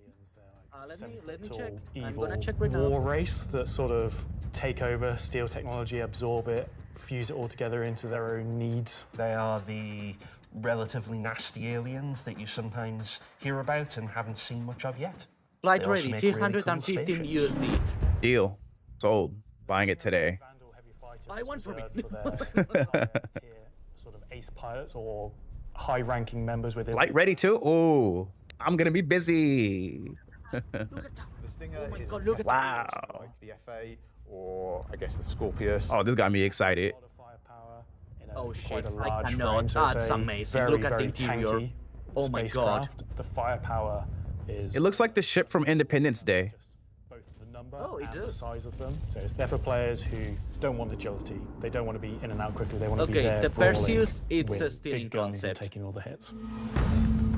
It's probably not gonna drop to IAE. Xperia have done differently with the Stinger is they have done away with the majority of the bespoke weapons. They heard everyone's complaints about the glaive and blade and have stripped off the original Vandal weapons to allow customization for standard human weapons. With the exception of the single-size 5-gun. Because it was too well integrated into the hull, even for Asperia to remove. All the additional weapons are generic mounts, so they can be swapped with any of the existing lineup that we have in the game. Okay, okay. That's crazy to the end user, and this is something Xperia wanted for the civilian market. For Ah, that one the bespoke ship has weapon, an the size interior, 5 by the plasma way. Cannon, I know. I'm not gonna look at it till after the stream. size 5 plasma cannons on the scythe and glaive, but it is a sort of Gen 2 model and wraps it in a different aesthetic compared to those models. You'll see they're very much older Vandal styling. This is Ooh, look at the way the body moves. Okay, okay. Ooh. Okay, so what the Our hell job is going to be the big last black team one? on the PU. This is the last one. It said 3 ships. Yeah, this is the and second one. prepare for life in the Is it? I could have sort of showed 2 already. Took an opportunity to They showed the Paladin. They showed this and something. and add extra details where needed. So the exterior is a real Kraken. blend of these kind of hard surface, kind of rare Nah, there is alloys, no way. the wings, Look at this and then exterior. underneath is Oh real my kind of god. Man, this is gonna be serious. I can't wait to fly this bird. This gets me so thrusters excited in, for it Banu connects all ships. the kind It's of crazy. underside of the vehicle and it Neptune, you're funny. You can tell it's very different from the Vandal ships that are It's gonna be a long weekend. Detail. It's crazy. Oh my up at the front god. we've got this big kind of bubble dome that gives the cockpit quite a Is that electricity? Oh no, I was gonna start tripping. and also gives That's the the pilot station. a unique What's up, Channel 6? kind of gives great visibility out the front. Copping a Paladin right now. I see you, cuz. Woo! compared to other ships, obviously being alien in nature. You're going through a ramp at the rear. Oh, that's so cool. There's, you know, Oh my lots God. of organic Hey, this is legit. This is wild. kind of strange alien I cannot forms. wait for a capital On entry of vandal the ship. cockpit, the seat Right. goes down towards you, and you kind of It looks alive. like a motorbike. You're basically is. riding into Look the at cockpit. It that. feels very much. CIG is cooking. Yo, these motherfuckers are cooking on the low. Prone flying pose that Vandal pilots use. Oh, I see them with that. Yeah, that's gonna be one for the The books. team done a really good job of making something that feels different. I'm about to go broke with this game. Swear to God. Suits our lineup of ships, Gets suits me our so universe. excited I think the for guys did a really bigger good job Aspheria, of Vandal respecting ships. the, you know, the direction The Mauler. and vision from the original Stinger and Vandal ships in Squadron. We've tried to take a lot of inspiration from movies and other science fiction material, but I think it sits well within the Star Citizen universe. Okay, my dog. For the People's Alliance. Okay. We We are going to have talk about the third ship Stinger right for people that Perseus. really like Vandal and want Yeah, to try absolutely. and pretend to be But them. it's not flight ready. But what We about know, we the know. mysterious faction we have running around? Oh, the slashers? They're gonna have their own ship? Gray Chowdhury got his start as he was working at a cargo center out in Odin. He started being able to get his I told you, Odin system. I told you. couldn't Yeah. items that necessarily you couldn't find on a store shelf, but you wanted anyway. This might be the new mining ship, small one, the new starter ship. You know, Gray just sees themselves as a conduit to get these things in the hands of people who are Gray Cat? Gray Cat? And I think that, That would be his cool. latest offering is really going to turn some heads. Okay. What is this? Oh my God, what's that? Is this Drake? What is this? Oh my gosh. He got guns. Crazy Drake well, ship. We don't really know Is that a cutlass? what it is, if I'm, to be fair. That's a It's what modified happens cutlass. when someone who is a That's the genius jalopy. at aeronautics and ship assembly What the is fuck? given free It's rein part to do cutlass, whatever they want. part It's the best That's of just a cutlass whatever they can modified find with lying around, things. put together to make something That's truly like- unique, wonderful, Oh my God. arguably beautiful, So and it's- just released out into the universe to Okay. see what happens. Is this Drake? Who's this made by? Is At it first new glance at the faction? exterior Yeah, of the that's ship, like a I modified think Drake, most people like to the will crazy. probably recognize there is more than a fair Look at those guns on top.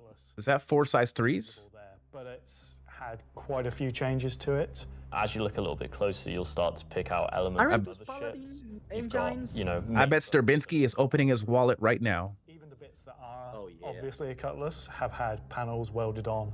What's even panels the name of removed. this thing? The top turret, which is now remote. No idea. just is Oh, look at that a attrition. amalgamation with multiple other ships' turrets. And then the changes continue onto the inside where, again, it sort of feels cutlass-like, but then you'll find Oh, these motherfuckers there's bits of cooking. Crusader ships just integrated into the wall instead of Crusader what was there ships. originally. It has lost its side entrance, some of its cargo capacity, but what it's gained is it's gained Guns. visually more powerful thrusters. It's gained a really kind of nice set of belly thrusters. It's upped its firepower. As ever with I think the manufacturer is just called Gray for Gray Market. you can see Oh, that great yeah, care was could be. taken to the Let health me and check the safety to aerospace ensure that page. there's no trip hazards anywhere. There's like loose cables, panels are Give me a exposed. name. Give me a name. If you look carefully, you'll notice there are like tools laying around in the cockpit. It's gained a toilet. Yeah, because the original Cutlass Black don't got a toilet, so there's a bucket.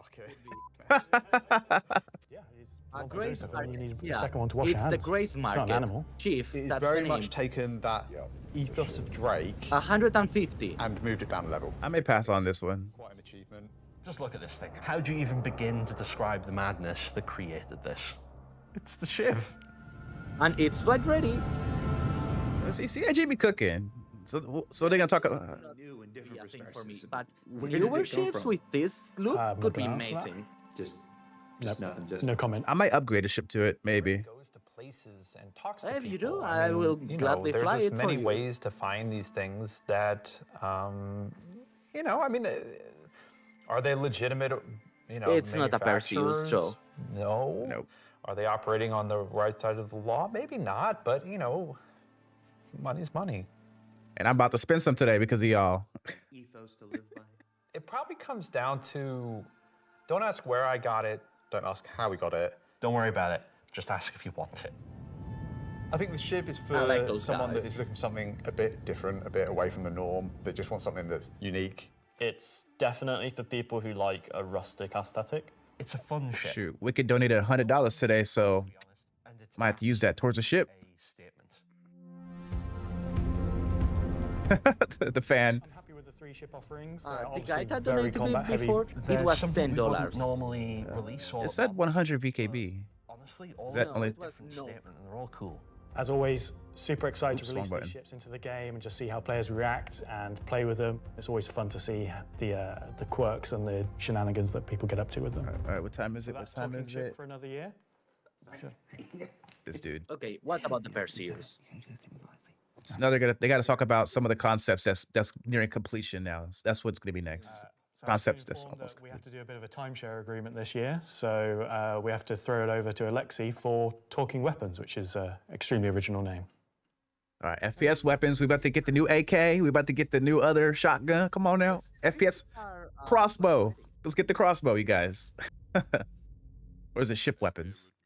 I'm talking about the new edition that come out in October. The non-weapons are essentially the weapons that does not have a manufacturer, the weapons Dead rig weapons. think of that were made by space pirates. Gray sells whatever he can sell. Sometimes he gets his hands on some weapons that come from unknown. I know Reptino. He will sell things that no company in their right mind would ever make. These are the most kind of like scrappy and taped together and the most kind of like pyro-ish weapons that Just say 2x4 technology. It's easier. 3 new weapons. Rocket launcher, See, LMG, that's a LMG. Space AK. Space AK and an LMG. I thought it was a shotgun. I think this is the Ooh. one that not only is the most in demand, but I've been politely badgered. I can't wait to run my FPS test videos, guys. In sequence. So your first shot will be your ballistic, your second shot will be the energy. Wait, what? What? No way. Both ballistic and energy? Oh. With the ballistic shot, but it does not go off with the energy shot. What the fuck? And That's so cool. like a really fun way of making That's a lot of muzzle flash, though. like a scrappy, glued together kind Yo. of. Yo, I can't wait to test it. The new LMG? This thing is a really fun, slow-firing, hard-hitting beast. It will bring the 50 cal, and the only other weapons that have this right now in the verse are the Bearing sniper rifle and It shoots bearing sniper rifle ammo? Whoa. Caliber gun. Oh my god. It's a fully automatic what is it, P6 LR. We made all these really complicated, fancy guns, and This is my portion right here. Ooh. slow-firing rifle. We're gonna be covering this all next week. The box that fires the biggest Oh thing yeah, you we're gonna have possibly so much fun.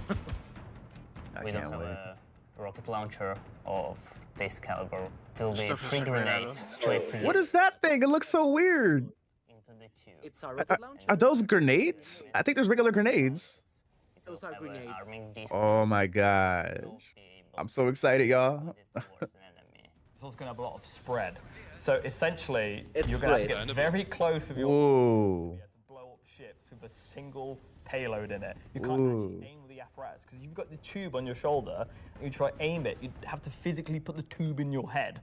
So we were like, oh, we can't have an aim apparatus for this. And then we realized like, it's in the spirit of being a tube that you can't use the aiming apparatus. I like it. It's kind of like, all right, I think that's the middle of the screen. You wing it.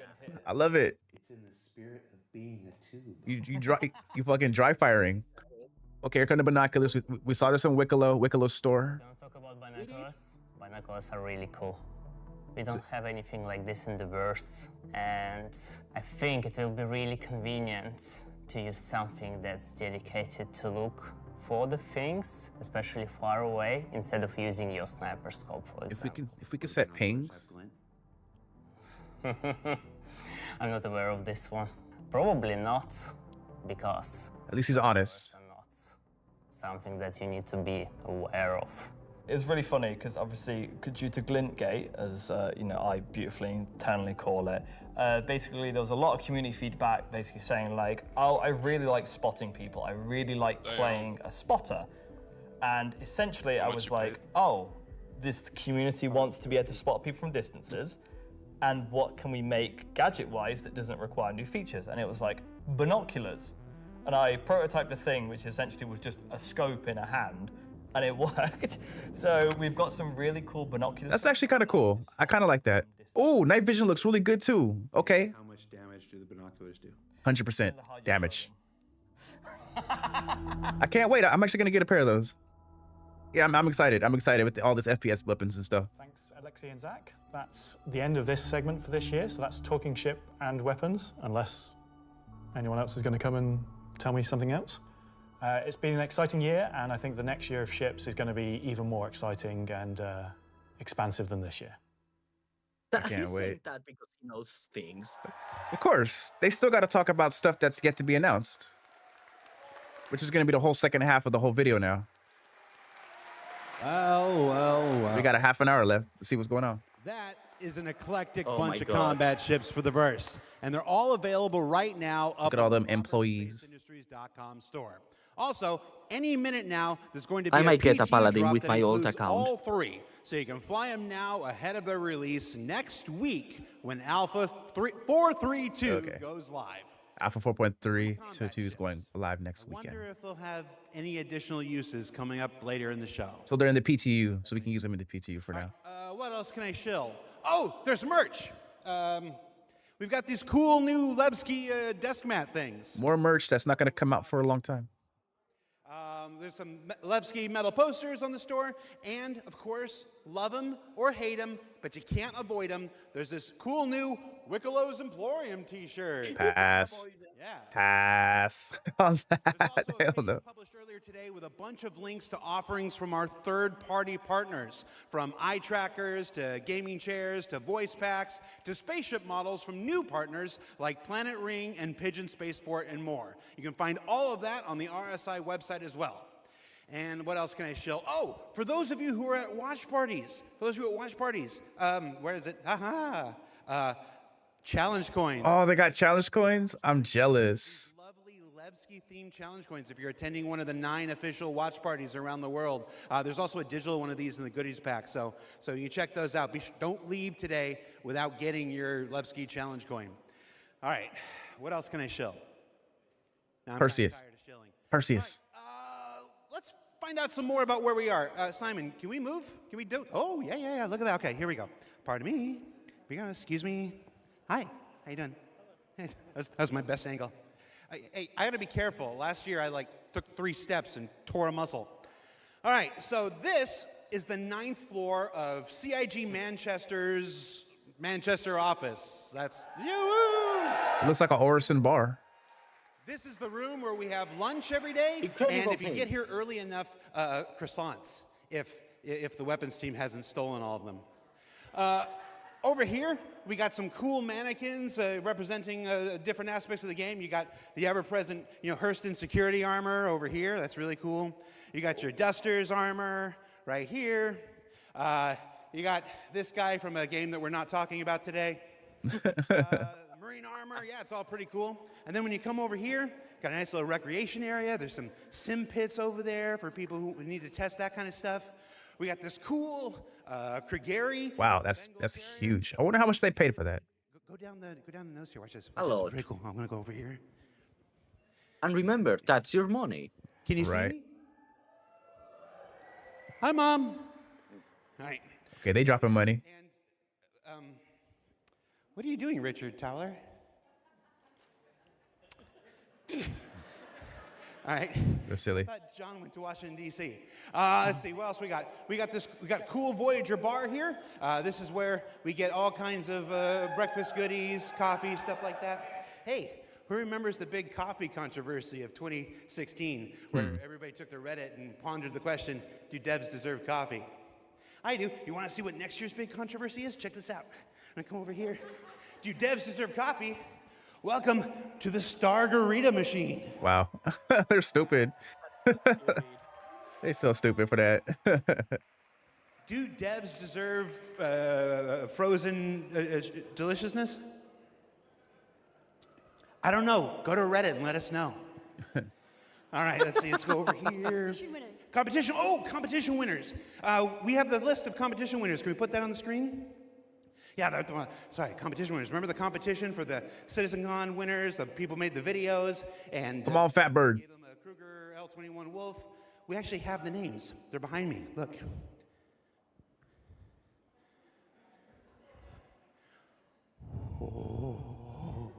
He has too much fun with his job.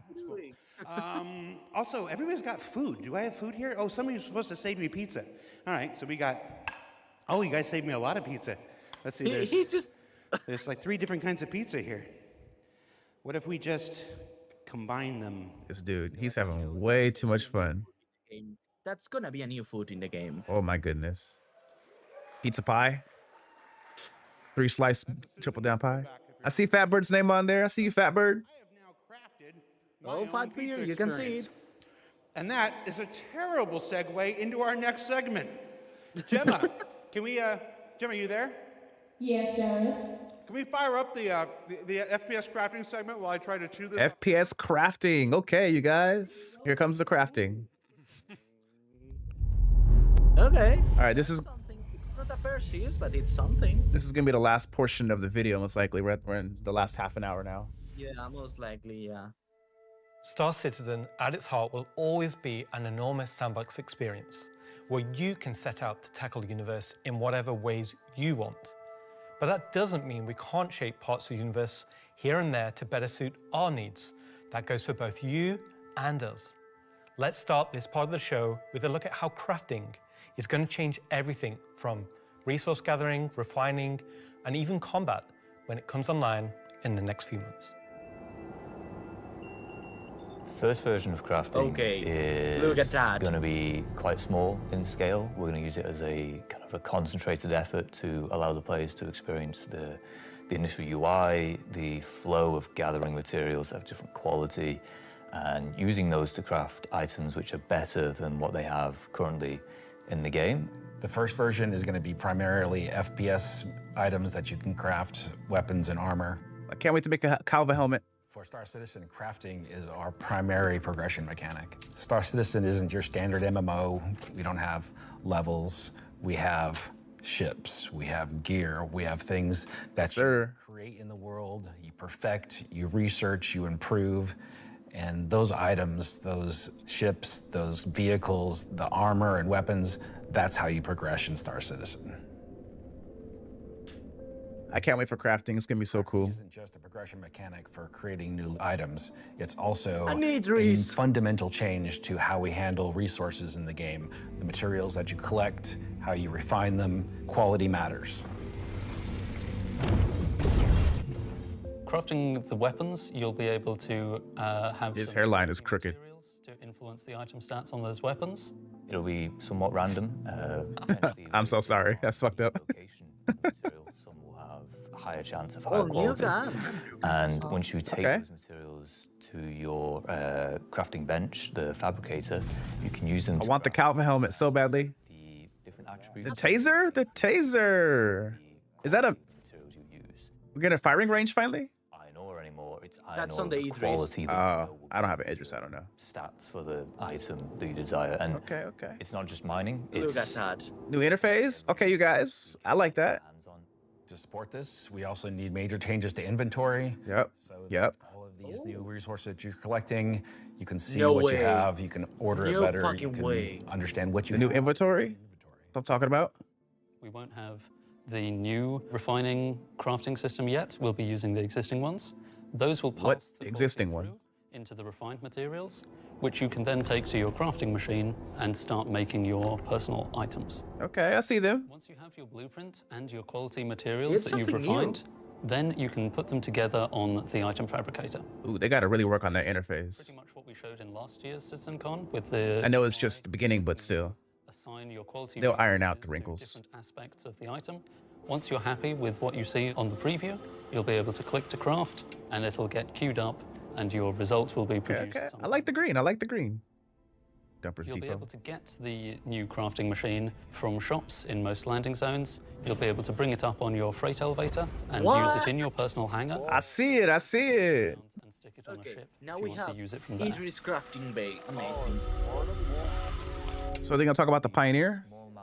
blueprints you get credited to your account just to test. And Okay, mess can you all around, shut the but fuck up the in the vast Discord? majority of them will be earned through missions, and then you can use that. You shut up, Kaporo.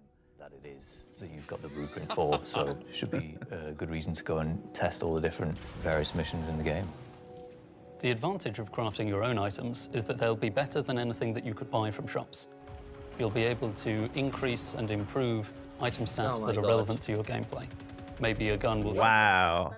Wow. The fucking... Your armor will have greater resistances against... Ooh, I want that so badly still.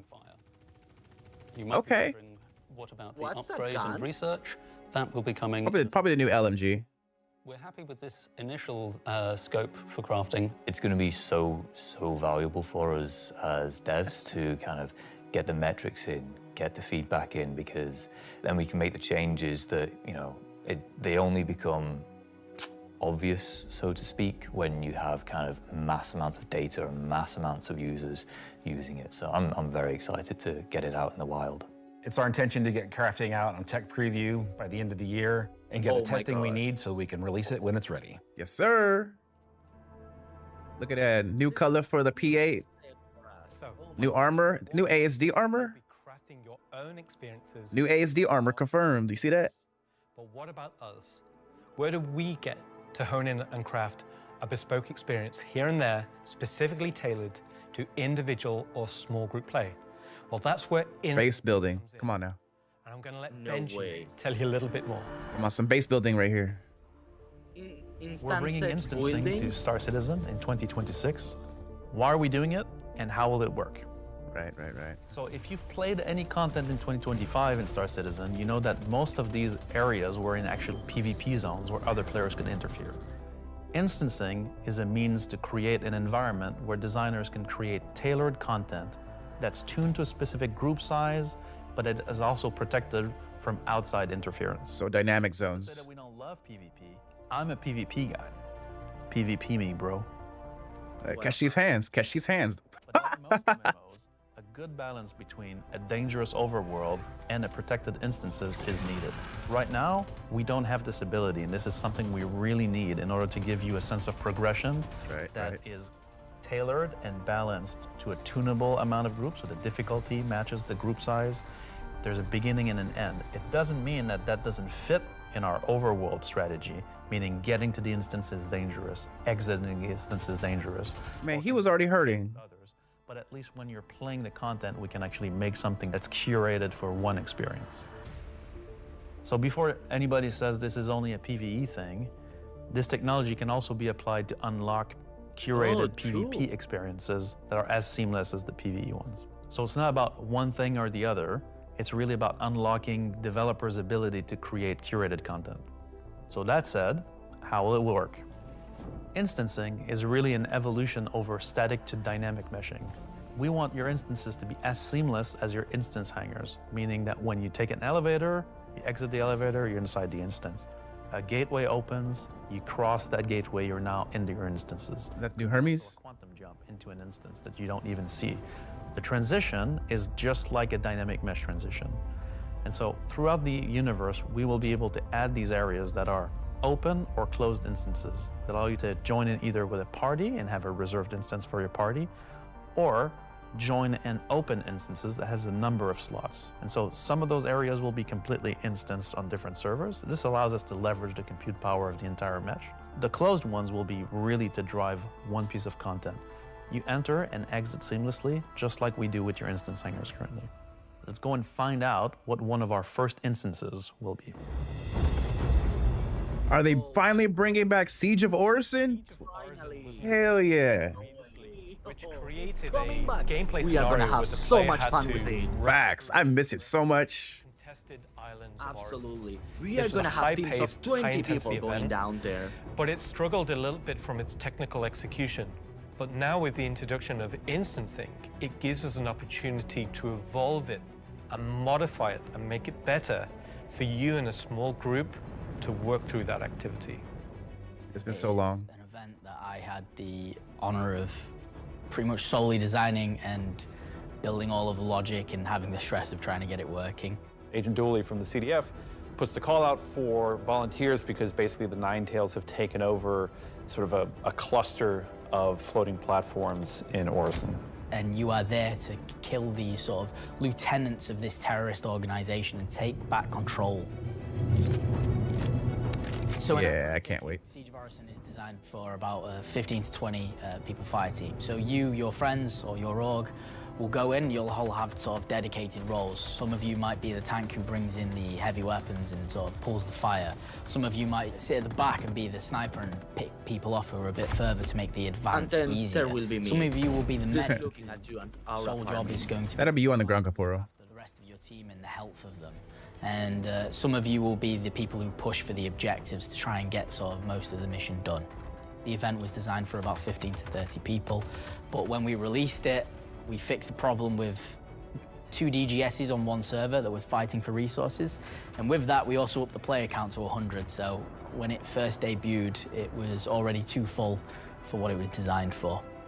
It was a massive operation at the time. I think that bringing it back and giving it a refresher will be a fantastic addition back into the PU. So imagine if Siege was a instance that you could go in and play. He just downed that heavy armored NPC with one shot. What gun is that? Oh, that's the new LMG. My fault. There's lots of ways that we want to. Are LMGs back? Are LMGs back? More approachable piece of content.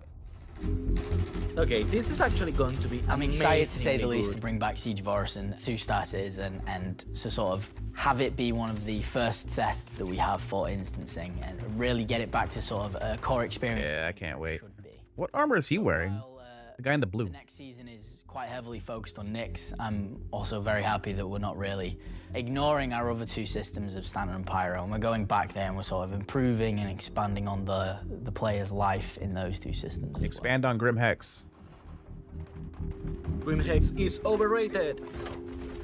We still have 20 minutes more, so... Yes. I know. And while things like Genesis, interstellar hauling, crafting, Siege of Orison, and more will reveal next year, we'll continue to bring life into the existing universe outside of Nyx. There's still one more exciting use for Odin. instancing Odin. right now. You are It's an obsessed early with look than Odin. normal, and some of it is still in white box, but we're excited to share the first look at a major content release of 2026 and what it Crafting, means building. for progression-based gameplay. As an evolution of our building interior initiative, you won't discover it by accident, because when it's complete, it will be found Quest. deep within the heart of Levski itself.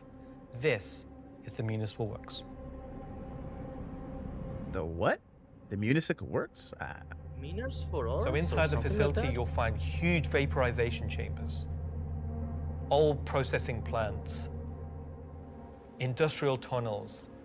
Okay. Some more questing? Into the old turbines, which are still pumping heat into the old rock. So this is the true history of Levski. This is a place where you won't see in Lorville, you won't see in I-18 or the other landing zone. It's the pure basis of Levski. You will have, of course, metal and tunnels and more structural plays, but you will also see a lot of rock and cave. So it's not a place you go to take vacation. It's really a place you go to. Yeah, I go to take fix stuff. vacations there. More FPS combat. Has what it takes to come down there and do the job that needs to be done. Yep. All of your sewage systems have stopped working. Everything's going to quite literally. Engineering? And so the player is tasked with their Ooh, group, most maybe. likely, to go into there, take out the outlaws, and Oh, get yeah. the facility working again. So it's going to be an engineering sandbox activity? This is literally a mission to fix the toilets of Levski. It's not just the toilets. You're also trying to turn on the air. Air is a bit more important. It still works in Levski, but they have maybe polluted air because it's not being cleared properly. It's not just for the toilet. Poop mission. It's also a little bit He's more funny. exciting than just going into some vents. It's We're playing as Mario. system where there's 3 chapters. Plumbers. This will be mission We driven are gonna and grind repeatable. so much all of these. Everything from mining to salvage Okay, repair, to investigation. a variety engineering. of roles. Ooh, they weren't kidding about white box. So bad. Every progression you do will unlock a new area that will link back to previous areas, complexifying the play space. Multiple We've been wanting stuff. to have more gameplay around landing zones for a long time. now that we have instancing tech coming online, that allows us to do something that provides really cool gameplay close to a landing zone. With the missions, that's what will create different overlays or change the spaces or change the progression, but it'll be the instancing which will enable us to create tailored content to you and your group. So you're going to be able to play a part of it, make your progress, and then log off. And then the next time you come online, you'll be able to pick up where you left off. It's going to allow players to return back to it at different states depending on how much you've progressed and be able to keep it going until you've reached sort of the end of the whole 3 chapters. Where you're not going to have other people getting in your way. It's you, your team, your party. It's a way of giving players content where they know exactly where they're at and they can keep going back to it and improving sort of their own progress and ability to jump through them with faster and faster times as well. So that's a look at how we'll be allowing players and developers alike to create more crafted experiences within the greater sandbox of the persistent universe. Okay, is that it for me at this point, Jared? If Mario is in space, Throw it back to me, and I've got one more for you after this. Back to you, Jared. okay, let's see what he got to say. Welcome back. They're using OBS to stream this. They cracked me up. They do.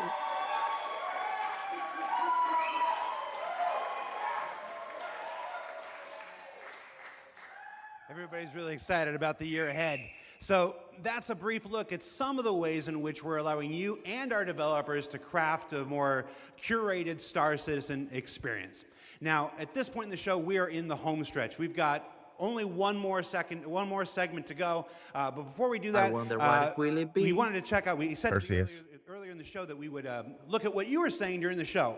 We looked at how to put YouTube comments on the stream, and it was immediately apparent that we were going to lose our broadcast license, so we're not going to do that. Find some social media stuff on Twitch, though, or not Twitter, X. What is it called now? Let's see what this says. Shit. Let's see. X. We've got Welcome Back Levski from. I'm not wearing my glasses. I think I'll talk about the new social update. Time to suit up. Let's go get them. Says Ubu. I really should have worn my glasses. Cue the bagpipes. That's the other game, Charlie Oscar. Let's see. Nice to see you live, Jared. Mom? Let's see. First CitizenCon after playing for almost a decade in Austin. Oh, nice. Straight out of Klesher, back to the Hex. Photos from Leicestershire. How do you say it? Is that Leicestershire? Leicester? Leicester? I probably. Geez, I've only been in the UK for 3.5 years. San Jose Bar Citizen Watch Party. Can we agree this is something we don't care? Lovely vandal. No, I care about this type of thing. I love the community. This is all me. Get that in game? My channel is community-based, so it matters to me a lot. All right, so that's a few reactions we're seeing on social media right now. Before we get to our big finale, or the thing we're going to wrap up the show with today, I did want to talk a little bit about big CitizenCon versus digital CitizenCon versus what we're doing today, which is CitizenCon Direct. Every year, CitizenCon is a monumental task for any number of people, whether that's development, marketing, the support teams, the platform teams. Everybody comes together to make this thing happen and go off, hopefully without a hitch. And so far, we've been doing all right, other than some stuff in the room here. You know who you are. They had to know. But doing CitizenCon is not always the easiest thing for our developers. You might not assume this, but most game developers are not social butterflies.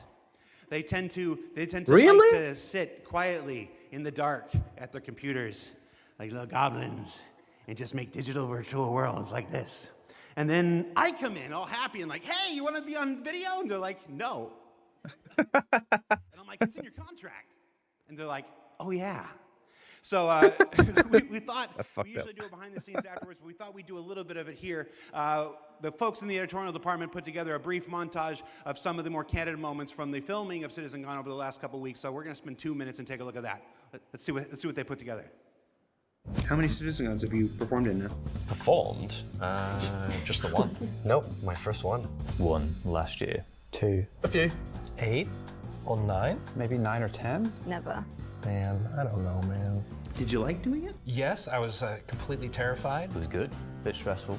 The first live one, I was a mess. Weird combination of going from insane highs to insane lows. Live ones. Because? It's over. The live ones are pretty special. Pre-samp's always fun, but the live events are special, aren't they? Remember we were at that weird crack house in Ancos? Right. I like the live ones. Oh, I mean, I love these digital ones. These are the best.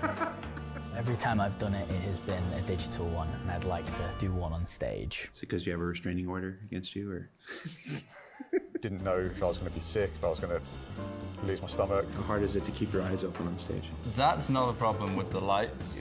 They're kind of, I'm realizing through this sentence that I'm closing my eyes as I speak. Do I do that a lot? I am a very shy individual, so this is me just trying to get out of my shell. Getting the crowd to react to the ideas that we've been working on for so long. We can react. Watch. Everybody. Yay! I can feel your passion from here. Cut the camera. Counting you down in like 30 seconds. I'm like, do I stand up? Do I sit down? Do I drink? Do I not? Do I talk? This will be the best one yet. That's right. Because it's nice and short. Is this all supposed to be usable content? Because I can be different. Of all your Amazing. nicknames, why is Moist Master your favorite? I think you mean least favorite, and because it has the word moist in it. I mean, come on. We'll give you a new nickname by the end of this. Sounds good. Could do All with right, one. Let's get started. Okay, now to the important. So for those of you watching at home or at the watch parties, you're like, why are we showing that? I put that in there because I'm eternally grateful for all of the CIG staff and developers who take the time to appear on these things, whether it's ISC, SCL, CitizenCon, walk on stage, be pre-recorded. It's not the easiest thing for everybody. And on behalf of the community, if I can speak for them in this regard, I want to say thank you for participating in these things each and every year that we have them.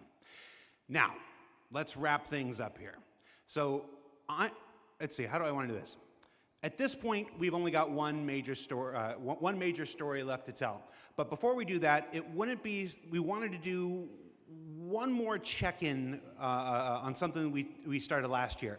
Last year, Rich Tyler The ship on the stage and reveals. presented his roadmap to 1.0. And we didn't want to go an entire year without talking to the senior game director himself to get his update on that 1 year later. So we're going to throw it to him, and we're going to go to our last segment, and when we come back, we'll say our goodbyes. And if you're at a watch party, it's time to get. I was going to say that's not a word I can say on the camera. Let's just go. Let's just throw it back to me. Go to me from 1 week ago. He's dumb. Amazing. What do you guys think the last thing's gonna be? I don't know. Maybe the ships thing. I don't think it's gonna be ships. I think it's gonna be more of the social aspect of the game. Yeah. Stage and revealed our plan for 1.0. Now, before we end this year's CitizenCon Direct, we wanted to take a few moments and Just want to play the game and play this with the Stinger and Paladin already. All right. Oh yeah, we're gonna board and just do. Thanks for taking the time to join us. Well, you're welcome. All right, so we're going to jump right into it. Everybody knows the Spot only my constant stinger. in game development is change. So I'm going to ask you outright, what's changed about the road to 1.0? Well, fortunately, nothing. It still remains our North Star. The team is busy working towards that goal in the background, and every patch this year has moved us towards that goal. And if you haven't watched the Star Citizen 1.0 presentation from last year, I highly recommend you do so, because everything in it is still relevant as of today. You mentioned every patch this year has moved us towards that goal, so I want to dig deeper into that. We've done, at this point, 9 releases in this year, more than any year prior. How does each one of these not just sit as their own moment in time, but move us forward on this road to 1.0? Well, last year I discussed the framework of 1.0, how all those complex systems can tie together. And one of the core aspects of that was the main story, which became the spine of the universe, which brought all of the locations, mission givers, guilds, and all the different FPS testing video afterwards. Oh yeah, you doing well enough. Last year was all of the content that was going to support that framework, add the flesh to the bones, should we say. And I think that's where this year has moved us I have towards been that updating goal. the If you PTU all think the time. about previous events of previous years, I'll wait till after the stream to update mine. locations that we've put into the verse, but they've been transient. We've taken them away, like Siege of Orison or Zenithreat. We've added them to game, and then they've been moved away. And I think with the addition of the patches this year, when you look at the Hathor facilities, Onyx facility, these are permanent additions to the world that not only have their own story, as when we release them with the patches, but they'll also become points of interest and areas that the larger 1.0 narrative will utilize. Since we're on story, I'm going to stay with this here. Since we launched the PU back in 2015, it's always been this sandbox where players can do what they want. They can bring their own story to the verse, and that'll never change. But how important is it that we also build this concurrent narrative of our own, this crafted experience, if you will, alongside that? Well, we're trying to create a living, breathing universe. And that includes both the player stories that you mentioned, that they can go and enjoy and create their own memories together. But it also means that we want to have a universe that gives back. We want areas and locations to feel like they're believable and real life locations. And if you look throughout this year and the patches that we've worked towards, we've had an overarching story that's moved from patch to patch, and we're going through some of those cycles right now. We've also been introducing mission content that has fully voiced dialogue and facial animation, which allows us to inject some of the meaning and the why to what you are doing as a player.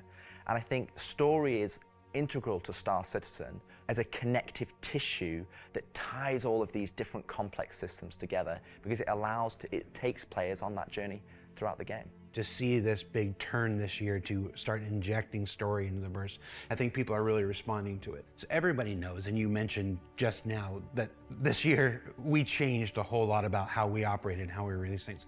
How do you think that's gone? I think it's gone very well. I think if the mantra that I've always been pushing this year at the beginning of January was patch always goes. And I think this year has seen a different development strategy for how we've been moving the game forward. That's where this different strategy has allowed us to really take a wider approach. And we also have to remember that Star Citizen is played by tens of thousands of players every day.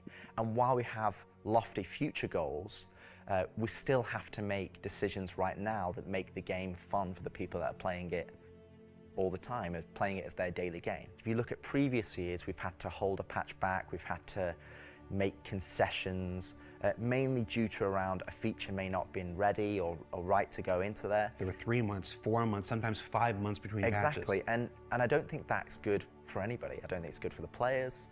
I don't think it's good for the development team.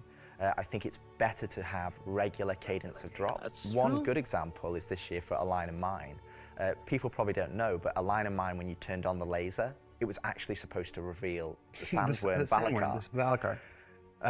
And I played it, and it didn't hit the quality that I wanted to go into the game. So we changed, and I took it out, and I made that decision alongside Chris and Erin, and we've held that back, and we're going to work on that towards a future patch. But I think definitely the more regular cadences has had the multiple benefits, and like I said, I want to dispel a myth right here, right now. Like, features are still being worked on quite heavily in the background, from radar and scanning in FPS, the new quantum, to inventory, engineering and crafting, and all of those features are going to be coming very, very soon for players to get their hands on. And, hopefully. You know, I'm going to be honest, I'm not going to sit here and say that if I was to go back to the start of the year, I would hope that we would have released more features.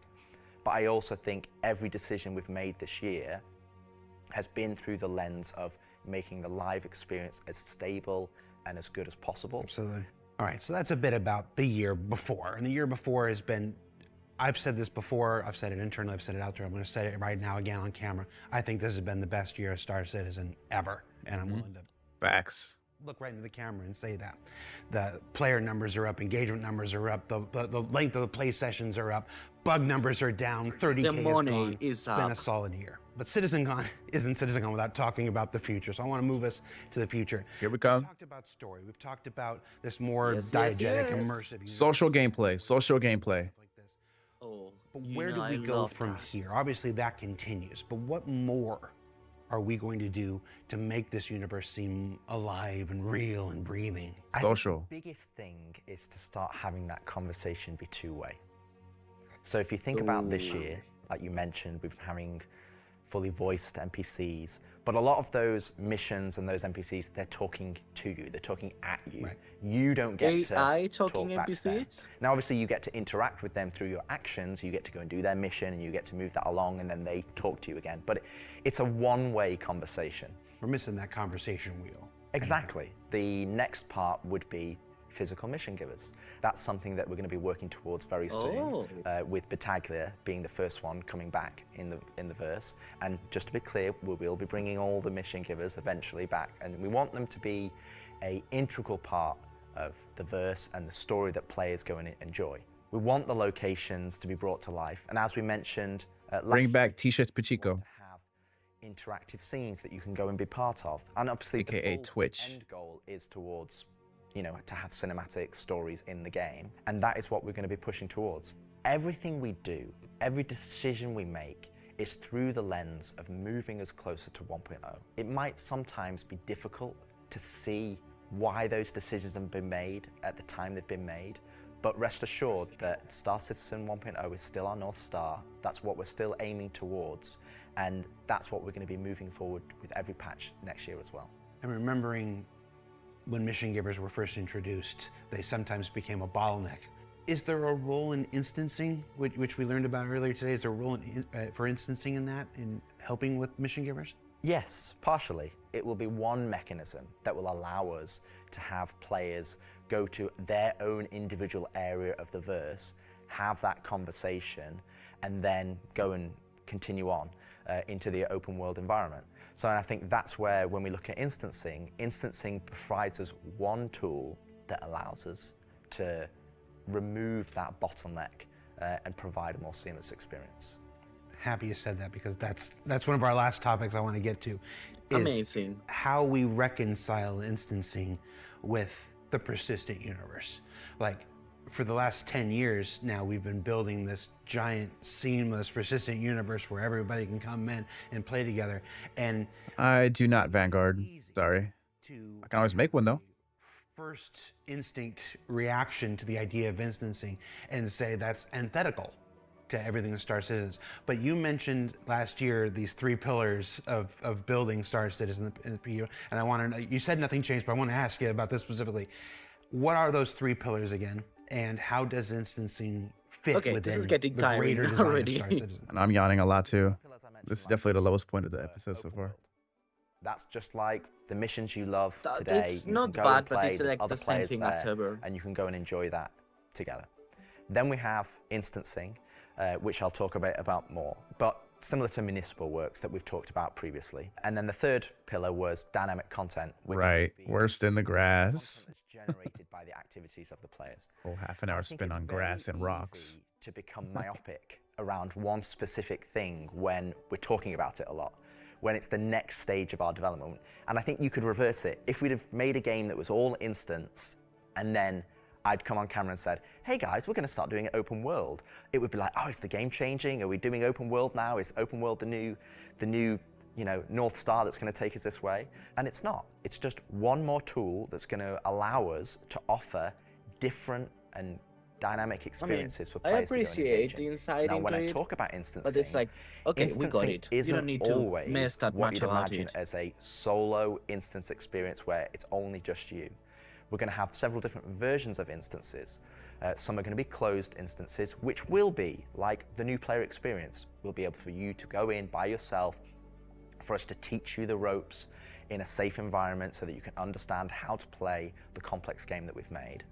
But we'll also have open instances like a cantina or a bar where we might say, hey, we only want 50 people to come in here because we've got mission givers and we've got Feel it. for you to talk to. And you would just walk in and it would be seamless. You wouldn't know that there was an instance. You're not going to get a loading screen. You would just seamlessly walk into that location. It would be full of other players and NPCs, and you can go and enjoy the content. And that's, I think, something that instancing is going to provide us. It's going to give us a tool to offer different dynamic content or curated content, as I'd say. It allows us to create experiences that are different to the open world experiences that we've already made. And it's not to say that we won't continue our open world development or only do instance content. It's going to be a mix. And like I said, this is one of the pillars that will move us towards 1.0. We will eventually work on dynamic content that will move us towards 1.0. And all three of those pillars will interweave to create the full Star Citizen experience. All right, so we've hit a lot of the bigger topics, the feature work, engineering, and FPS crafting coming to tech preview soon, stuff like this. We've talked about instancing and how that's going to work within the universe. But I want to ask you this one last big one. It's very easy to say Star Citizen is this kind of game and that kind of game. Those of us who spend our days making it know better. It's an everything game. It's everything we can make it game. It just is. But at the core of this is still spaceships. That life of spaceships. What more can you tell us about spaceship gameplay in the future? What can you give us? What can you tee up for us to look forward to? Perseus, Kraken, Pioneer, really into Star Citizen for the spaceship. Javelin. Our intentions going forward are to make sure that every ship or ship archetype that you acquire has a role and has content that you can go and enjoy in the universe. For example, right now I know that we're working on more robust mining missions, more robust salvage missions. We're going to be working on refueling missions. And we want to make sure that each and every one of the ship has a purpose and has a reason to exist in the game. That's from the smallest Argo MPUV, as well as ground vehicles, all the way up to the large capital ships. We want to give them purpose. Chill, Goporo, chill. Down, boy. Absolutely aware of. We want to make sure that we're building that spectrum of content to allow players to go and engage in. And I think 2026 is going to be a very good year for Star Citizen. And I think there's going to be something that's very interesting and something that a lot of people have been waiting for. But rather than me spoil it, I'll let Ian and the team go into the details on that. He had a twinkle in his eye. Finally. Ian, take it away. Jared looked tired from sitting through that too. Okay, what's next? The last segment? Okay. Spaceships. Okay, these got to be ships that are coming out in recent days. The Persistent Universe has existed for over 10 years now. During that time, we've created lots of gameplay systems, we've added hundreds of locations, we've added lots of mission activities for different Bundle purposes. capital ship. Combat, cargo, mining, salvaging. But for combat ships, the only thing you've been able to do is fight other combat ships. In 2026, this changes. Come on, capital class. A spaceship-focused activity space which incentivizes the use of different gameplay roles. These are going to be scenarios where you're going to have to plan and strategize and create operational tactics to overcome your objective. Where's Yago? This is his area. It's early in the pipeline process. This is for Yago, and yeah. It's going to come online about mid next year. But we're really excited about the content we're creating, so we want to share with you a super early look at what we're building in a space we're calling Tactical Strike Groups. Okay. Some big ship combat zones. Okay, let's see what's going on. We got Idris. We got Polaris. Look at the People's quantum. Alliance are still trying to get to the bottom of what this new faction is really doing in the Nyx system. They've sent a capital ship to check out a station and run into more than they can take care of themselves. Unfortunately, that team came under attack and members of their groups were taken hostage. Now they've reached out to Intersec, who've reached out to you to help recover the pilot. Of course, it's unwise to do this alone, so you'll need to put a team together to attack the station. Oh, they rolling in deep. You will have this big asteroid, kind of broken asteroid, and on this you will have this space where you will find three big arms. You will see in the middle, you will have this big energy core. Everything here has a purpose. It's not just for the show, just something nice to see. You'll see a People's Alliance-owned Idris that's just on the outside, and it's going to be getting harassed by this unknown faction that you have met before. I can sense the bugs. So your first objective here is to clear out the ships. There'll be waves of these ships, so this is where you want your light or your medium or your heavy fighters, whichever playstyle you prefer. Organization gameplay. Carrier ops. So while one part of your group is dealing with the fighters, now it's time to actually assault the station. I hate fighting the ATTs at stations. Has been outfitted to resist all of the obvious way of attacks.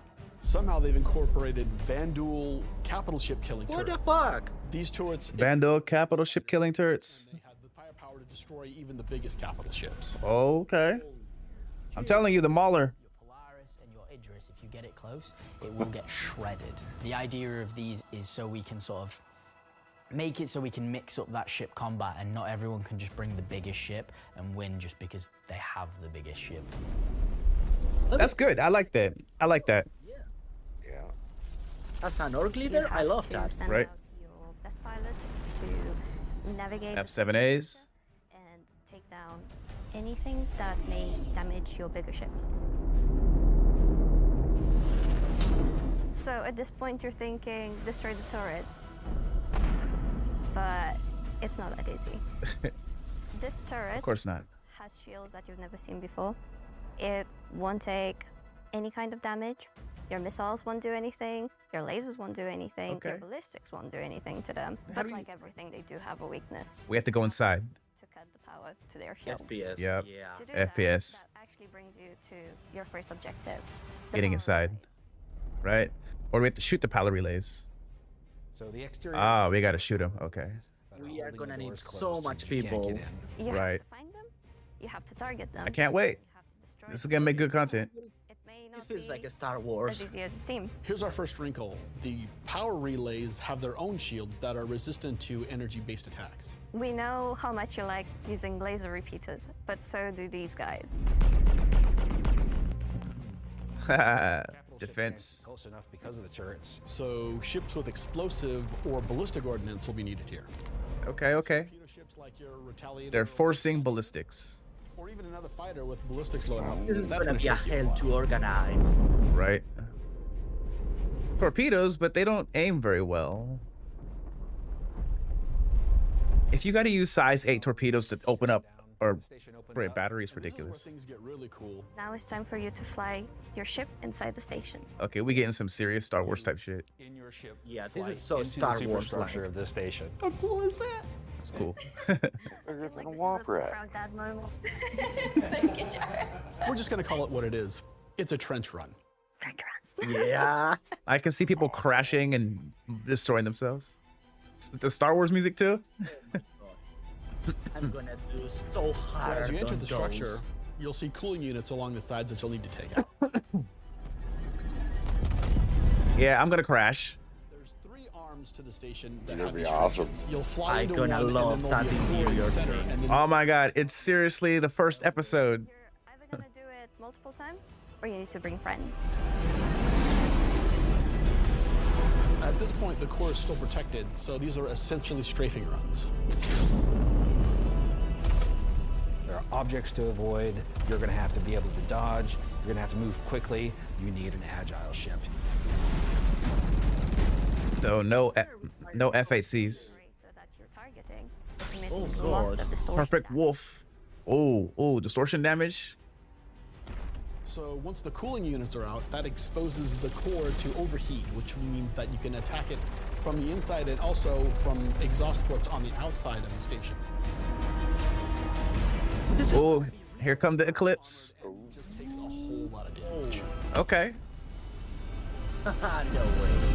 I doubt that's gonna be how it actually plays out, but you know, it's still cool visually. Once the power core goes Just down, like a the Star turrets come Wars. down, and then the capital ships can get closer.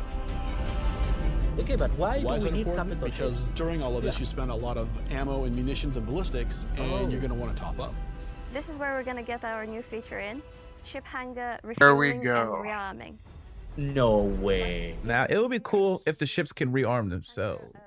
If we had to land and do this shit, Use the same interface as you are right can see the now at bugginess. stations to refuel and rearm. It's You will be specifically able for to ships refuel like and the rearm. Idris and the Polaris and other how ships much will bullets cost? designed to have other ships land inside them. Of course, it'll be more than just those 2 ships, and you'll find out more once we get closer to release. But this is a really important feature that we're really excited to get out. Oh my god. The Kraken. If you're not bringing your own Idris, Yeah. People's Alliance has a Idris there that can provide a safe port in a storm. Okay, I'm gonna go wild organizing all of And it's this. a good Oh thing my that you've god. rearmed and refueled too, because now another group of ships is coming to attack the People's Alliance Idris. Paladin inbound. Oh, look at that. So while the fighters are protecting the Idris, what's happening at the station? Well, that's where the dropships come in. Now you've got to take a Even fire dropship. team in. You've got to land. You've got to fight through an onslaught of FPS enemies that belong to this unknown faction. Okay, look at that helmet. Which will allow you to release captives from. That was a fully automatic P8 SMG or P8. The hell?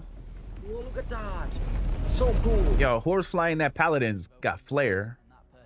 Oh yeah. Just got to make sure they get to Do safety. that. Oh yeah, I'm all in. I'm excited for this shit. Sounds pretty simple, but there's an additional I was just complication. checking on one, increase the speed of the So up demo. until Maybe this you can point, actually it's do just the been crafting you system. versus the enemies in the station. But Okay, the we are enemies in the gonna need to station have their own learn enemies. flying better. We are gonna need a squadron of fighters. Yeah, we're not good at flying in sync. Will come in and wreak havoc on everything. And they're not going to No. discriminate between you and the station. They're out for blood. More. Okay. Okay. When you alert the Vandal by destroying the power core that the station's now vulnerable, you're on a time limit. Vandal are coming, they're going to come hard, they're going to keep coming, you're going to have one hell of a fight. Let's put that cup of coffee down, boy. Oh, no way. I'm telling you, here comes the Mauler. I'm telling you guys, the capital class Vandal ship. Oh, I'm telling you, I can't wait for that big old motherfucker. Once this goes on sale, I'm buying one. I'm gonna buy that one, definitely. Absolutely shit. $1,000 is gone once it comes out. I'm gonna have so much fun with that activity. I'm personally so invested in this. So throughout 2025, we created a variety of content. Some of it was very focused on FPS combat. So personally, driving a more vehicle-based experience was very important to me. This is a defining statement that I want to do in 2026. If they are We're a able to make spaceship this game. work, it's going There to be are crazy. prized possessions. It's gonna be one of the biggest games ever. Objects we fall in love with. This Oh is the yeah, content even more. we want to create, which creates scenarios and roles for you to use those spaceships. We won't get to all roles. Oh, it initially, might take till next year about the but same we should time, but it'll see be this fun. as a Which is no problem. I don't mind waiting. It gives me more time to make content. gameplay space, True, which true. incentivizes Let me get that 20K subscribers and I'll be okay. and scenarios to clear objectives and complete missions in a variety Dude, of roles. I Yes, can't sir. wait. And in the We are future, gonna need so much we people. can use this to expand on. So I hope you're all just as excited as I am for tactical strike groups. I'm They're gonna be so fantastic. crazy out by this. That looks awesome. Right. We are gonna need so much people. We need to start recruiting right now. People who actually play the game.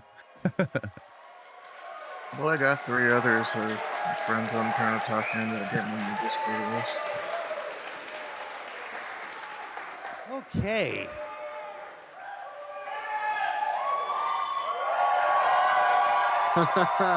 So cool. Why do you still have the puppet? John, come home. All right, so tactical strike groups. You know, it's been a long road for the last 10 years. The PU's been around. We've done lots to build stuff for mining ships and for salvage ships, and as Rich said, we're currently building out even more for those. And our first refueling missions coming online in 2026. But combat missions. Oh, hi, Aaron Roberts. Aaron Roberts. But finally having enough of the foundation in place that we can begin to build real spaceship operations. Crazy. Hesitate, you know, in any other MMO they'd call dungeons. It's really exciting for me, and that's why we're ending the show this year with that. So yeah, that's been CitizenCon Direct. Thank you for taking the time to share this with us. Again, this is just a glimpse at some of what's coming in 2026. I've seen the Twitch chat and the YouTube chat like, oh, you're spoiling everything. I promise, we ain't. So before we let you go, that's it for me. Thank you so much for tuning in. And as with every CitizenCon, the last word shouldn't be mine. It should belong to our founders and CEO. So take it away, Chris Roberts. No way. Here come the man. I hope you enjoyed this glimpse into some of what the team is but cooking it's not for the near live. future. Fuck Of you, course, Chris. we're not going to spoil everything that's currently in progress, and many features we haven't discussed today are in active development, like base building, social, and trade tools that are very much a priority. These, along with bringing the final polished features from Squadron 42 into the persistent universe, will make next year the most exciting yet for Star Citizen. Finally, I want to extend a heartfelt Honestly, thank you to I everyone cannot at believe CIG anything of what for working Chris so says. tirelessly and with so much passion to deliver something that is already special and will only get more so as we continue. And of course, to all of you for making all this possible with your support and feedback. We couldn't do this without all of you, something that I and the team appreciate every day. We are very lucky to be allowed the time and the money to build a game of all of our dreams. 1 billion. That is only more apparent as the video and the game more business that's becomes more coming. monolithic. We are one of the few large independents left standing, and there is no way we would be allowed to dream as big as we are on an original game and take the time to achieve that dream if we were part or funded by any of the few remaining mega game companies. So thank you, and I look forward to seeing you all in the verse this coming year. Yes, sir. The great Messiah, Chris Roberts. Drink from the Bears. That was real. See you in the verse. See you in the verse. Hell yeah. This All has right. been one of the best CitizenCons. Let's see. Is there gonna be any extra stuff at the end, or is that everything? No little meme. TG likes to throw memes at the end. Yeah, I know. Jared usually is at the end. And a Perseus, but no Perseus. Okay. I'll wait for it to cut before I actually do anything. Before I leave the YouTube stream and go do my own stuff, and then show you guys what I'm gonna do. Yeah, shoot at me. That's what you are going to do. Nah. Yeah, I'm debating if I want to make videos on tours or if I want to start doing FPS testing first. I'll ask the chat once they start popping in, because the chat's starting to pop back in now. So let's see. Okay, I think that's it for the thing. Yes, looks like it's the end. Okay, so everyone, that is CitizenCon. A lot of cool stuff. So everyone's talking about, let's see, is there a new update for today's patch since they have so much stuff? New PTU patch. Let's find out. So let me update my PTU. I just got the PTU. Nice. Let's see, I'm gonna update my PTU real quickly. And then I'm gonna go over to the R site website to look at the new stuff that they're offering, because I'm very curious what they're offering, which means I have to reset my account, my PTU account, in order to use the new stuff, because I am gonna be picking up the Stinger. So let's The go. two new ships, they were added. Oh, Gaporg, you're speaking too close to the microphone. Lean back a little bit. No, I'm not. You just got super loud. Oh, because I turned it down for the watch party and now I turned it back on. Okay, so what's this? Gray markets. Let's take a peek. Want to take a look at this? FPS P6 LMG. I know that shit gonna be crazy. So let's see what they got going on here with this ship. Let's take a quick look, chat. So, this is cool. This ain't bad. I'm not sure. This might be a ship I may skip on, though, to be honest. They got paint job for it. Yeah, they got paint job. Of course they do. It's called the Shiv. Of course they do. I mean, who do you think they are? Interesting. This might be the one I'm gonna skip on. But do you realize Paladin has a 4 SCU cargo now? Yeah, people bitched a lot about that because they had no cargo beforehand. So having some cargo for provisions and medical supplies and possibly ammunition. Well, it's lasers, so no ammunition will be good. Let's see. Let's check out the Paladin. Pick up that Shiv. Welcome. And 3 different you know names what for it. we will transport. So if you you know wanna what we will borrow it, you're transport with welcome to. Paladin, yeah? One by one, please. Let's see. I got the Paladin. I already own it. I bought it during its official launch release last year, so I got an LTI standalone variant. Yeah, you did. So, so they got a new one. Yeah, if you want to check out the Shiv and, Well, I'm, or anything like that, let me know. well, since I am a CAG affiliate, I'm probably sure they're gonna hand one to me to use for a little while. So I think I'll be fine. I like the black and red paint. That one wasn't on the original concept sale. This one comes with the Praetorian version. They made the white version. In factory, I like the factory paint. see, is there any cool things that come with it? Any patch bundle stuff at the bottom? Is it just that? Okay. All right, let's go take a peek at the ship that I am gonna buy, because I love all the alien ships in the game. It's so beautiful. The concept art. The It's Stinger looks crazy, and it's flyable now. That's the part that I'm blown away about. Oh my bad, I gotta pop the chat back up. I accidentally closed it. There we go. If it looks, What did I miss? oh, you're talking really loud, dog. Step back from the microwave phone, homie. You're talking very loud. What did I miss? Oh, you wished everything. The show's over. Yep, because I got a power outage. Let's see, this thing got paints. This thing got paints. Okay, Meridian. Ooh, I like Meridian. Okay, okay. Okay, we got Black Widow. I like Black Widow. That was cool. Let's see what else. What else do we got? We got. I'm not sure. That looks like stock paint. Let's see. welcome, whoever. Oh, welcome, servants. Okay, this one looks like a bug, pit viper, I like that. and then stalker. Cool, cool. Stalker. Okay, okay. We're gonna be doing some testing. Of course, of course. 19 people on the PTU right now. Let's see. So I'm gonna get the Stinger Warbond. Hold on, let me turn you down a little bit too. Screeching in my ears. Is that Sturb? Sturb, you've been quiet the entire time. How's it going, dog? No, Did you? He wasn't even in the chat. Oh, I thought he was. Probably got tired of hearing us talking. I was here the whole time, man. So, The whole time. What are you talking about? so Sturb, did you pick up the Stinger? I am right now. I am right now too. I'm just deciding if I want to pick up the standalone version. Why not? I'm not buying the Shiv. I'm passing on that. I thought someone said it was 250 for the Stinger. 290 or 315 if you're not using Warbombed. Is there one that doesn't come with the paint job? Because I don't care for the one that comes with the paint job. They only got these two models. They don't got the one that comes with the paint job, right? Let's see. They don't. They don't. Boo. Let's see. Well, if you do whatever you are doing, I'm gonna get. All right. He's getting a beer. So yeah, add the cart. We're gonna buy this shit because you know I do what I do. Right.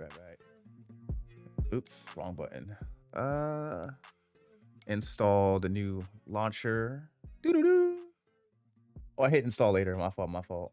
They pop up on my Discord. Or there we go. So I add that to the cart. Let's see. I'm debating on which paint job. What does this come with? More info. It comes with the Pit Viper, Black Widow paint. Wow. Why not? Why not? There we go. Okay. Which one? I'm buying the all the paints for the Stinger. Let's see. So I get the so I got Factory, Meridian, which I wish they had the version that doesn't have the paint attached because I hate spawning ships and they have the pre-attached paints. That's my only gripe. Let's see. And then let's see what comes with the Black Widow, which is probably the paint I'm gonna rock the most. And then the Momber. I like that one a lot. Pit Viper. And then Death Stalker. So yeah, okay. Let me do this off camera, so then y'all be watching, looking at my stuff. Okay. Don't want people looking at my address and shit. Confirm. While live, that is. It's making me sign in. What the hell? There we go. Don't need my address on there. Proceed to pay. I agree. That's a 400 people in queue. Okay. We like to use PayPal over here. I have 131 in queue right now. Kaporo, from me it's a 400 people. I'm buying the ship right now, you guys. So. Okay. And let's see. Agree. Continue. Oh, I gotta authenticate. There we go. I bought the Stinger and the Paladin. I ain't gonna buy the other one. I ain't interested in it. Okay, that's bot. Let's go to my hangar, take a peek. I have to reset my PTU account. Oh, I got a new referral too. Look at that. Awesome. Where is my thingamajig? What the hell? Refresh. There it is. Standalone ship Stinger with the Meridian paint, all the other stuff. Now let me reset my PTU account. Must be done. Okay. I gotta install PTU. Ah. What the hell? How do I get to the thing? Account dashboard. That's what I'm supposed to go to. We're gonna go to settings, PTU, and then we're going to copy account. It has to be done in order for me to do this. Now let me bounce over to my email. That has to be done as well, so I can accept the copy. What the hell's going on with my fucking thing? What the hell? Okay, I just got into the PTU. I'm in the live. Not in the live, in the PTU. There we go. I was like, what the hell's going on with my thing? All right, let me go to my email and then accept the PTU. Is there an easy way to copy the settings over? Once you reset your account on the official R site page, it'll transfer everything that you have on the live build to your new PTU copied account, including settings. Where do you do that from? So you go to the main R site page, you go to my account dashboard, and then you go to settings, and then from there you go to your Okay. and then you go to yeah. Then once you copy it, all your settings should transfer over. Let's see. Actually, keep that open. See. I don't think I have to do another email. Do I have another email thing? Let's see. Maybe I have to wait.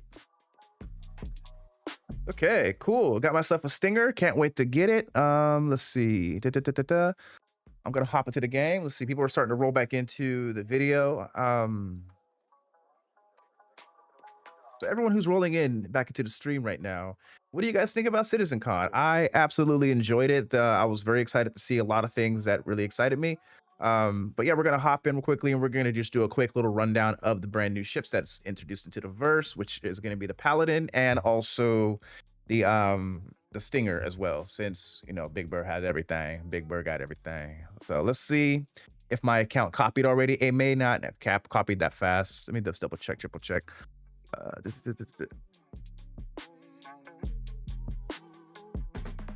Okay, let's see how fast it is. Let's see how big the queue is. I'm curious how big this queue is going to be.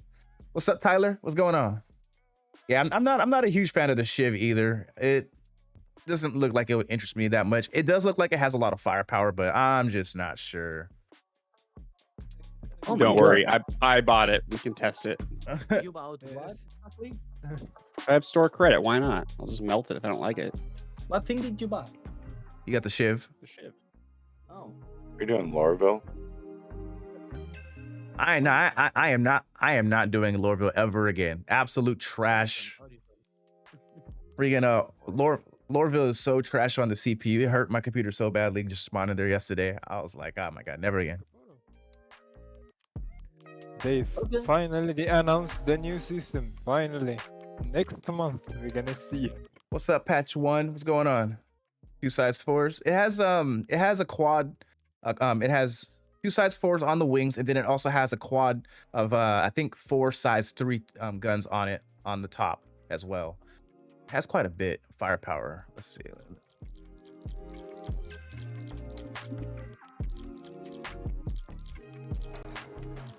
Can I go back? That one was cool.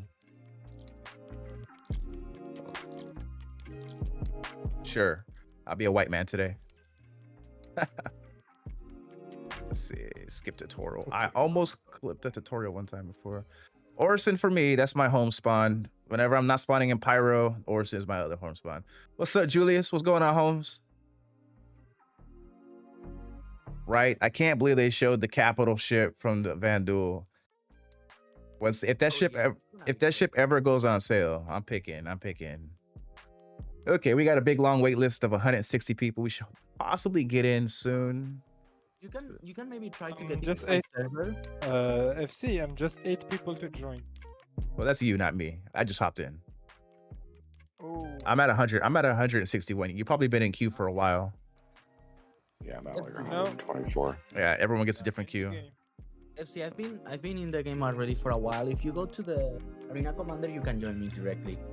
Wow, I'm going on to into the PU or into the verse. I'm not going to Arena Commander. Yeah, but from Arena Commander, you can join me. That's like first of Star Citizen. Oh no, I'm just joining the actual thing. What's up, Steve? What's going on, homie? You say you hate Orison? I like it a hell of a lot better than Lorville. Lorville, for some reason, is real choppy. At least Orison, I don't get frame stuttering at all at Orison, but at Lorville, it's a whole different story. What's up, Harley? Everyone, Harley has entered the chat. Woo. I'm not worried about how long it takes me to fly as long as the game performs better, but Lorville needs to have definitely a performance rework because whenever a dust storm flies into Lorville, it just throttles everything.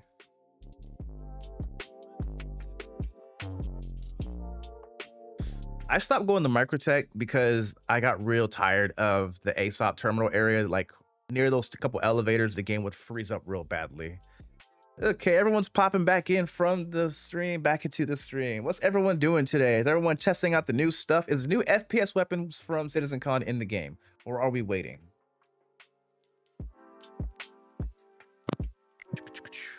Let's see. Is my microphone on? Yeah, it is on. Okay, true.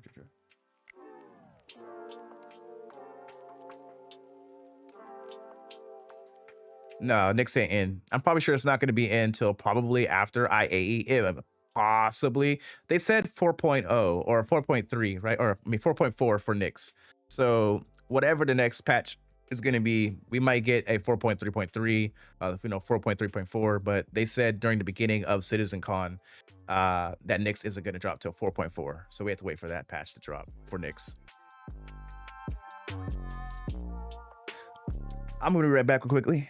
Give me a second. Let's see.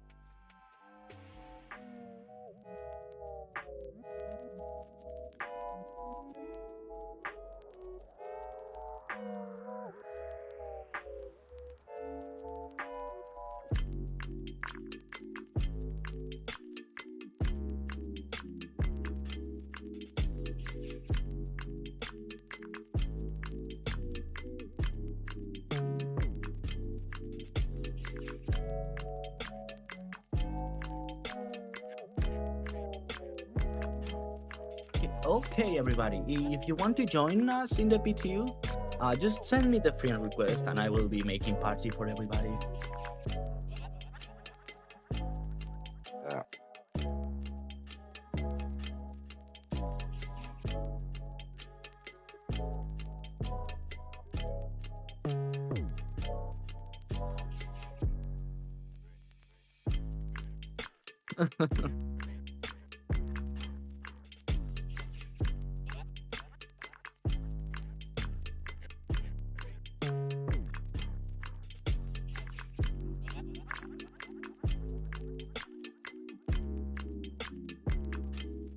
Okay, I'm back, you guys. Cassie, you need to send me friend request. Let's see. Okay, everyone, I'm back. How's everyone doing this fine day? CitizenCon is now over. We got to see a lot of cool things. We got to see the Paladin. We got to see the Stinger. We got to see it all.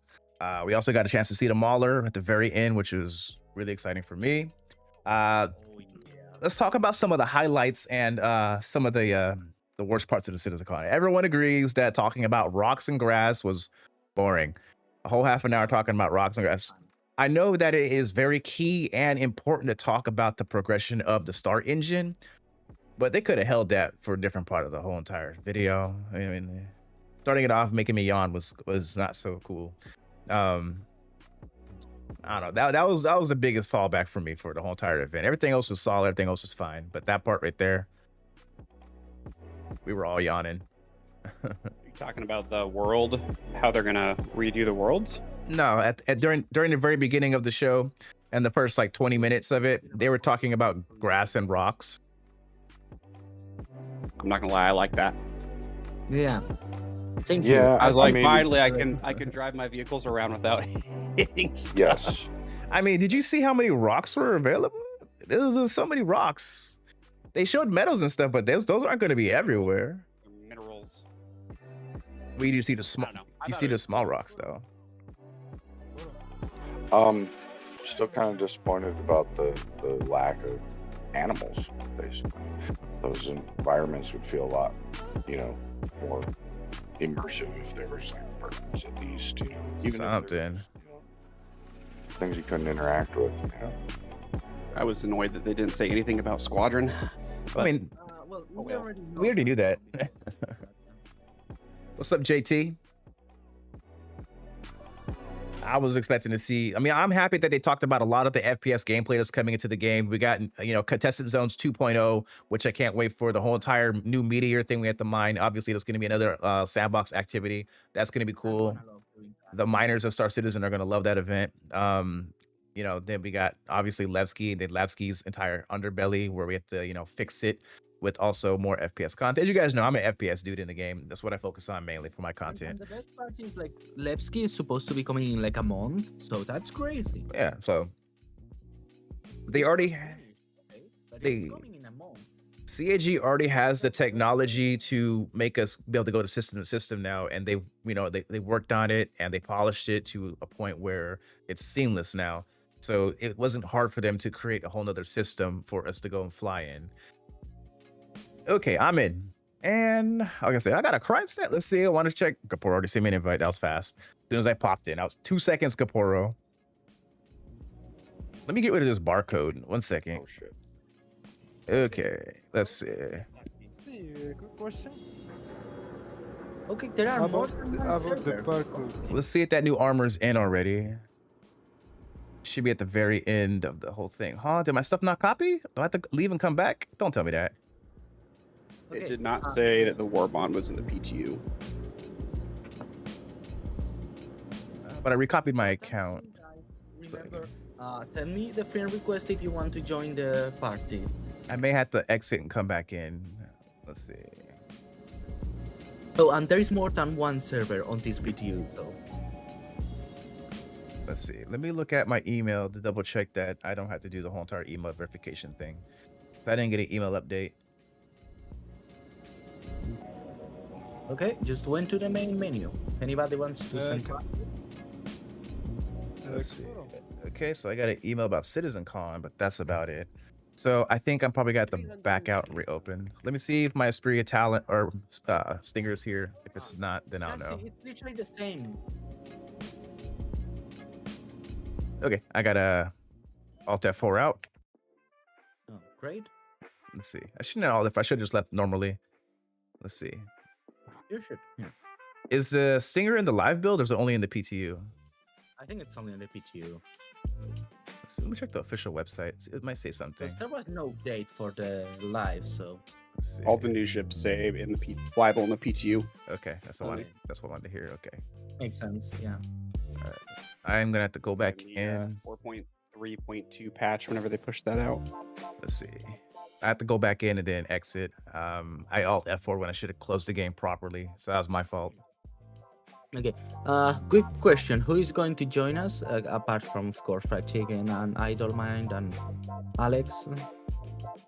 I mean, I'll join whenever my PTU finishes downloading. Okay. That'll be a little bit. FC, did you want to pit the Paladin against the Redeemer? I want to do a full crew. We need more people to do that. We don't got enough just in the Discord. We do have enough. We're gonna need like a total of. We're gonna need like 12 people. We need 3 for a Paladin. No, you don't. For a Nah. Redeemer? We need a pilot. We need the 2 gunners down below, and then we also need the other gunner for the top.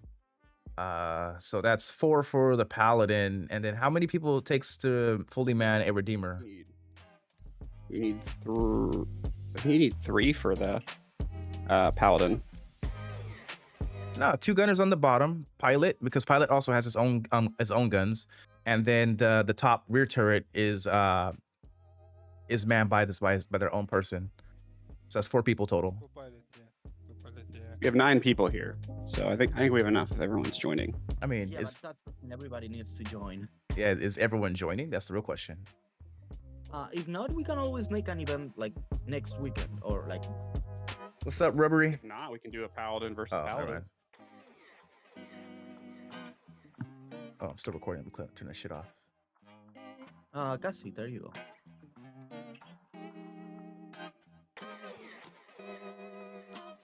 By the way, I need to fly that Stinger. I really want to know how that.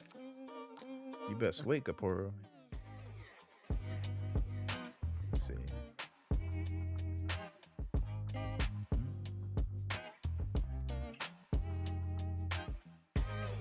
Shit, FSC is taking some time to join.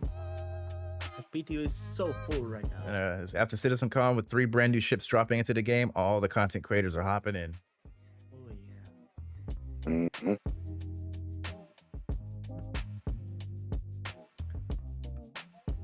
I might get a paladin for my old account. I don't know.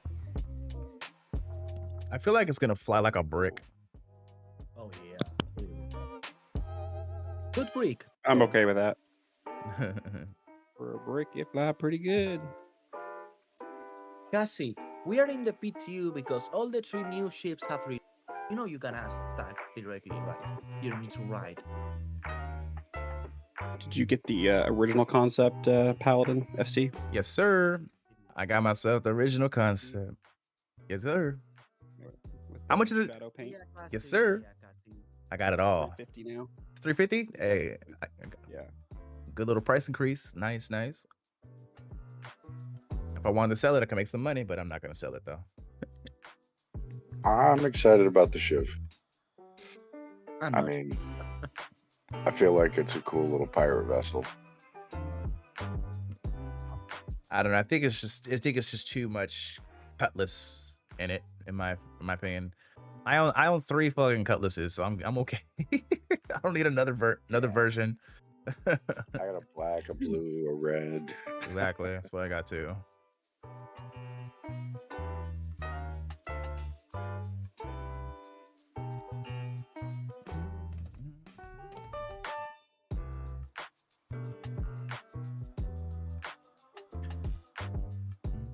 That's a good cue right now. Gaporo, I'm so shy. Remember. Stop being shy. Okay, be right back.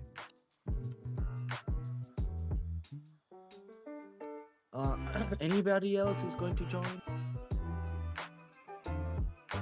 I'm trying to get in. Yeah, my game's 2/3 downloaded.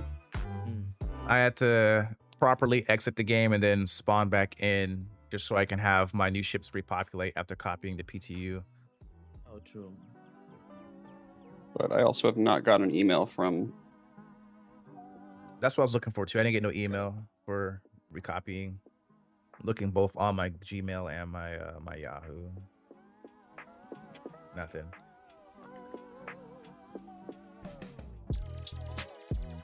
Yeah, nothing. Just want to fly my stinger. Inside the queue, so My queue doesn't matter. Once my queue is gone, I have to exit then come back in. So blah blah blah. I should have copied it when CitizenCon blah first blah started. blah blah blah.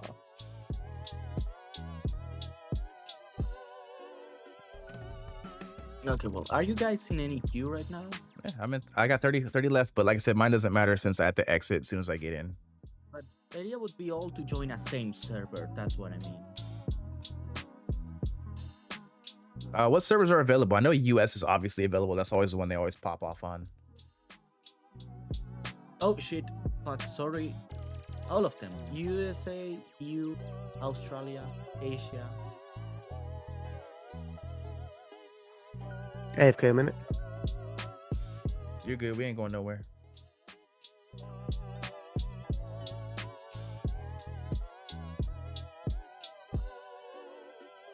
Important thing, guys. If you cannot see the friend list when you log into it, just go to Arena Commander.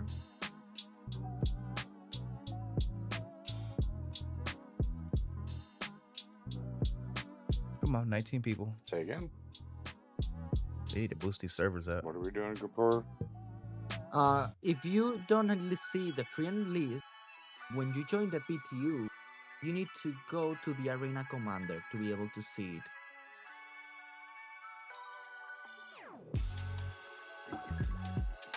That's what I mean. I guess I'm still unclear on what you're. That's what I'm doing. I gotta log in, log out, then it's gonna be another 10 minutes before I be able to get in. The new Stinger. Love the Vandal ships. I think I own all of them except for the Glaive. The only reason why I didn't buy the Glaive is because I'm Blade. Is because I'm about to get it on the referral program.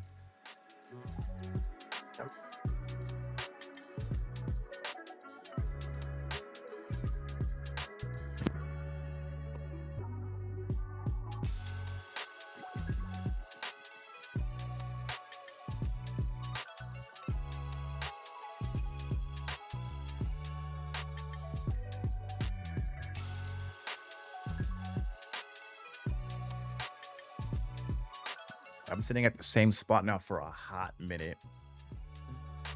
Yeah.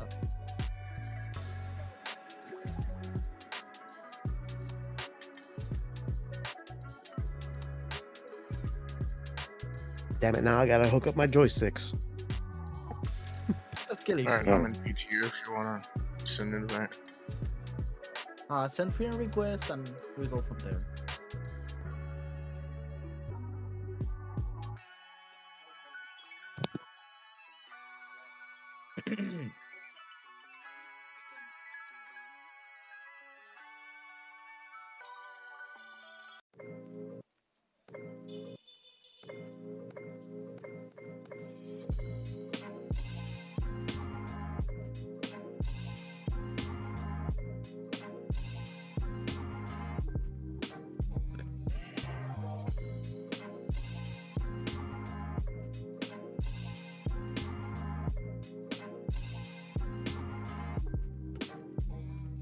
I was stuck at position 19 for a hot minute. Is it gonna move? Yeah, that's not going to move. Cancel. Go back. Quit game. Yes. Yeah, for now I'm just waiting in the menu for everyone. See if I got that email yet. Come on, show me the email. I mean, everybody's going to be doing the same, so it makes sense. Yeah. I'm just trying to make sure I can get my, because when I first popped into the PTU, I didn't have none of the new stuff, none of the new ships, none of the CitizenCon goodie pack stuff, none of that good stuff. But now we'll do it again.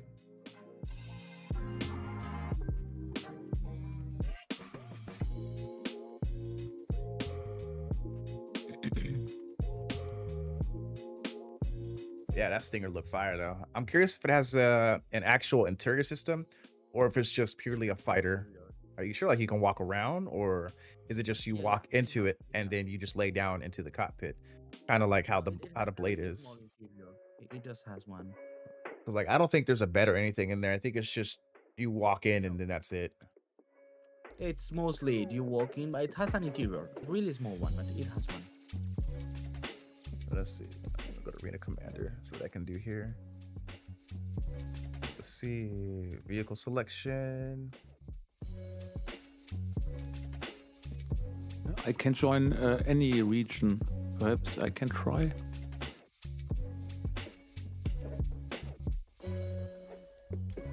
Let's see. My account's still bugged. Okay. Yeah. I'm getting a 60K. Oh, there you go, Kima.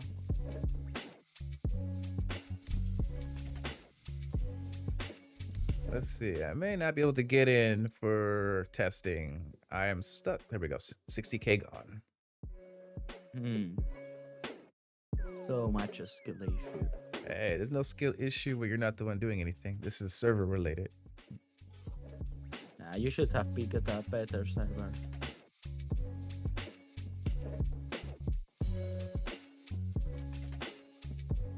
I try to join to another server and you can follow me. The queue is really fast.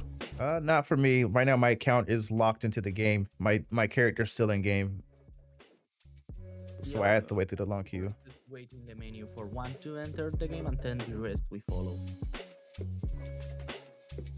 You can unlock your character in Arena Commander.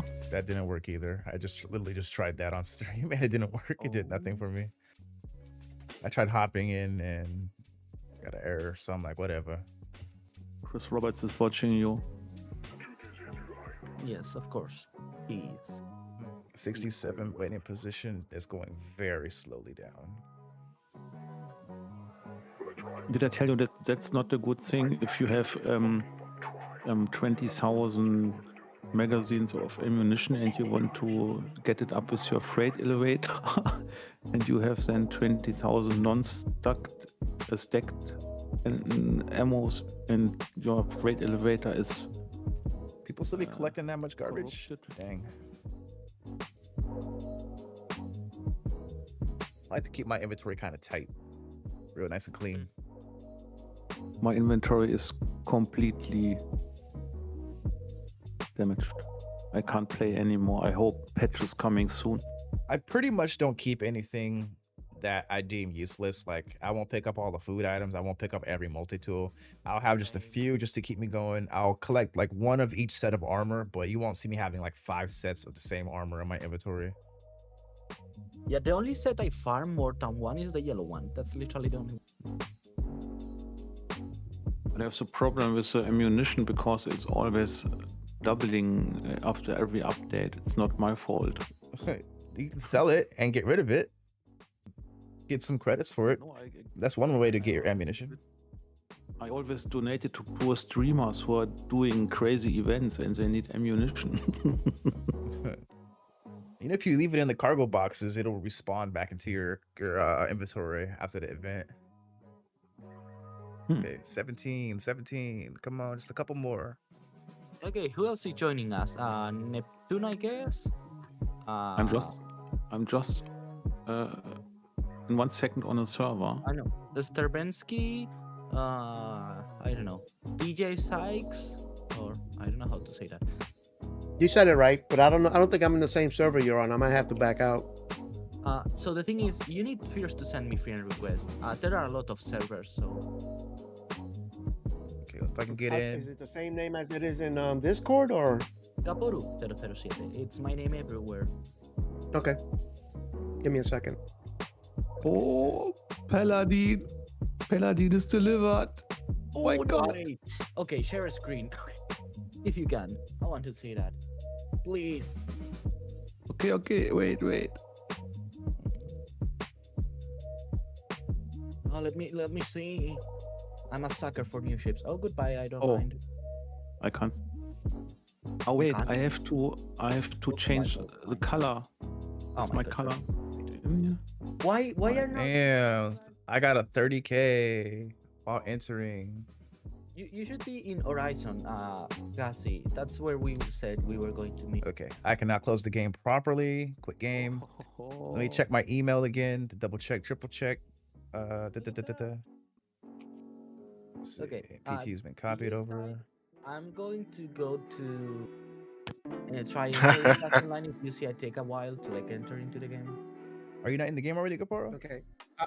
I'm actually streaming. If you look, there's the Paladin coming up. I know. It'll be coming up soon. I know. The thing is, Gassi already did it. So, in the side, the door is on the side. Like on the side, it goes like a ramp on the side.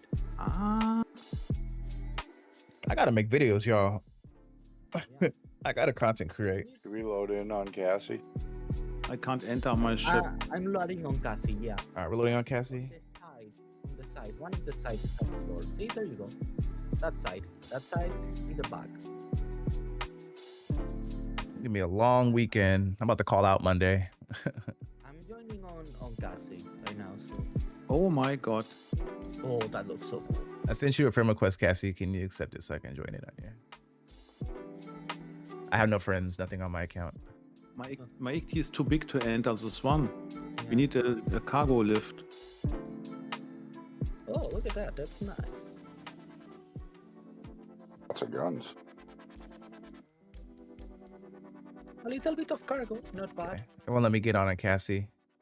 And it won't let me go on Gaporo. Where's the entrance on this thing? It's on the rear side on port.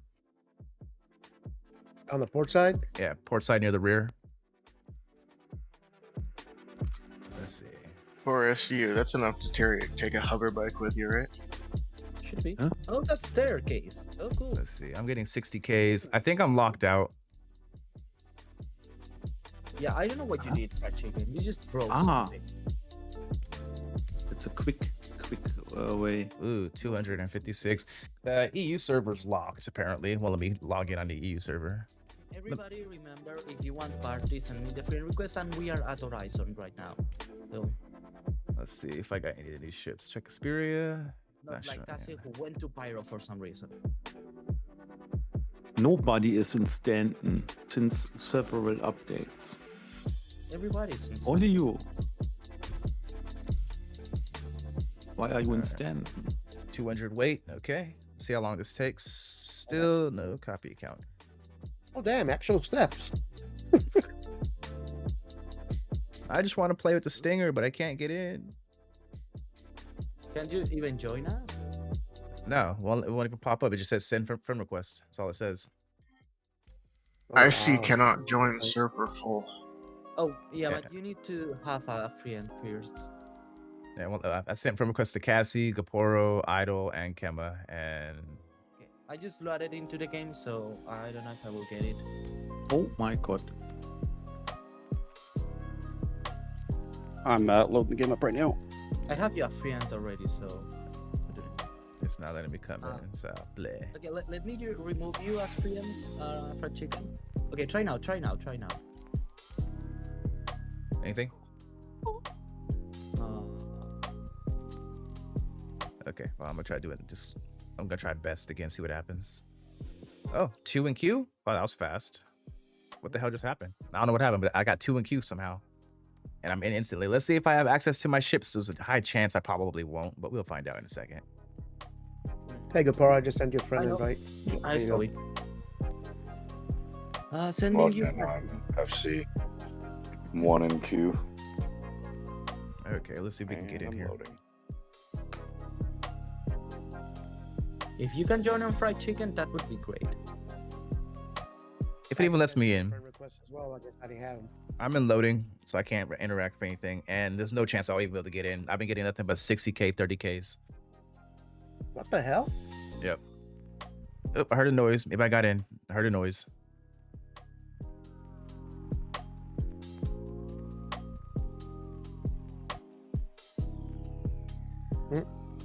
Says your server's full. Gaporo. Yeah. That might be an issue. An FC server? Skill issue. Okay, let's see. FC's not even in the game yet. I'm in the game. Okay. Let me go to the menu, and if I launch party, everybody should come with me in the menu. So even if I do not have any of my new ships in the verse, so. Don't you? Really? Nope. None of them copied over. I have the Paladin, but where's my Stinger? Is it not Asperia? Yep. Yeah. Okay, well, it's not popping. It's not loading in. You probably have the Paladin because it's been bound to your account for a long time. Yeah. I have the Paladin, but bleh. I mean, I guess I pulled the Paladin out, which sucks. I want to pull the Stinger out. That's all I care about is the Stinger. I'm going to the I didn't get my menu Paladin space. now. If you wait in the menu, I'm going to join fried chicken now. Fried chicken. Joining fried I'm in the chicken menu. in a really small server, it's perfect. Okay, so I don't have access to the Stinger just yet. I'm probably sure my account is still copying. It's gonna take a while. And then the CitizenCon goodie pack items are not in the game, so I just put the Ripper on my back. Do you have to copy your account or something? You do. What is that all about? You have to go to my hangar, or not my hangar, onto the official RSI website. Go to my profile dossier, and then from there you're gonna go to settings, and then from there go to public test account, copy it over. It's probably gonna take about 20 minutes. And if it's your first time doing it, they're gonna request you to do a email authentication, which is another hassle by itself. And then you should be able to play the PTU after you finish loading game. But you may get a bunch of 19Ks just because it's still loading and all that other bullshit. But you know, it is what it is. It do what it do. FC, if you don't mind not taking off. I'm not flying. I should fly. I can fly. I'm gonna explore the ship first. You have to do the copy process every time you buy something new.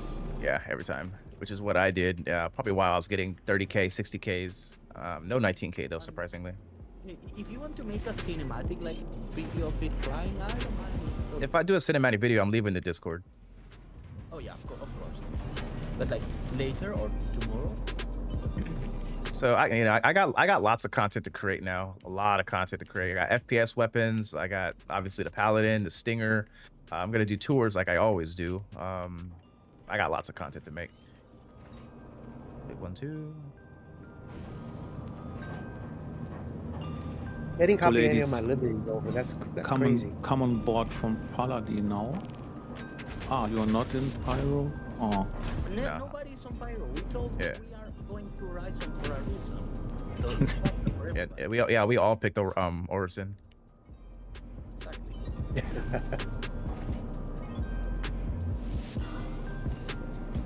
Oh my god, the elevators are collapsed right now.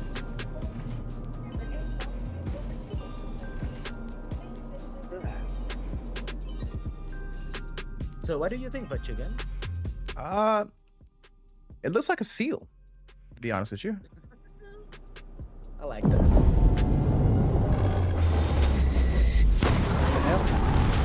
had a model. Instead of having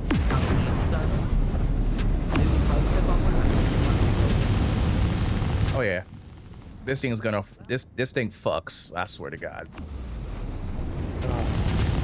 It didn't copy any of my gear or anything. What the hell? Well, now I'm inside the ship. So are those 4 size 3s on the sides? Size 4s. Oh yeah, this thing rips. Hey, I'm gonna lower it, Goporo, and attach my livery to it. I'm gonna lower it down and put my black thing. Or size 4s on the side? Neptuno says it's size 4. All right, so yeah, let me despawn it and put the black livery onto this bird. So you got 4 size 4s and 4 size 5s. Yeah, this thing gonna fuck. I swear. I think it's sitting a little high though with this landing gear, in my opinion. I think it's pretty perfect. I mean, the ship looks good, but I feel like it does sit really high up off the ground. What gun do you have in your hand, FC? What was that? What gun do you have in your hand? Ripper. They actually gave it a huge buff. This thing is so strong now. It's ridiculous. Oh, All right, let me Nah, I didn't shoot you, Kaporo. I shot around you. Well, I'm gonna have to help with the wife, so feel free to do the testing without me. I'll join you guys if and when I can. Let's see. I may. Ripper. What was that? Fried chicken's Where do you get the Ripper at? So you had to do supply or die to get the Ripper. If you want it to be, tied to your account, you can loot it, but it's a very rare item to loot. Gotcha. Yeah, I've never even seen it. Yeah. My liveries ain't here. Boo! I'm sad. I bought the black one and it's not attached to it, so maybe it'll be attached to during live build. Yeah, none of my libraries or any of my gear loaded. Yeah. Whose hangar are you guys in? Where mine? We are most Good. all of us together. So. Do we need a Kelto run? What? What? Do we need to go pick up any juice or ammo or stuff from the store? Well, we're not doing any missions or anything. We're just messing with the ships. Okay, just the ships. All right. Did any of you guys get your CitizenCon goodie packs, or did it not pop into the game? I bought a lot of them before you fell to the floor on my screen. It actually seems to, oh, I got missiles too. Okay. Yeah, it does. Of course it does. It's a gunship. Well, missiles aren't guns. Missiles are missiles. See, this thing has escape pods. Yeah, it's not bad. Pretty atmospheric, if you will. I like this. Good crew quarters. I like crew quarters. Let's see, here's where you put your cargo at. Kapor over here rolling his R's. Not bad. Okay. Dining room, bathroom. Yeah, of course. Okay, I've seen the whole ship. I like it. It's not bad. What's up, BE? What's good? What's good, G? This is the gunner's position. Cool. Bathroom. Okay, so what gun? So the copilot does take, I guess, the main gun. Pilot gets control of the 2 front-facing guns, and then the co-pilots they get the wing guns, and then the top turret is also to the co-pilot. They showed in the video he was shooting with the side guns as well. Well, the pilot has control of every gun except for the big gun. But if you have other people who want to tag along to give you better aiming, because I'm probably sure this thing turns like a brick. You need 4 people. The 2 working guys are for each of the side turrets. The copilot is the main turret, and the driver is the driver. You want to try FC? I do. I didn't get to try it yet, so let's see. Is there like a button you press to make an interval between the top and bottom? Yeah, there is a button. Okay. Ooh, So they need to fix the side turret, because when you hop in the side turrets. So what button do you press to go from top to bottom?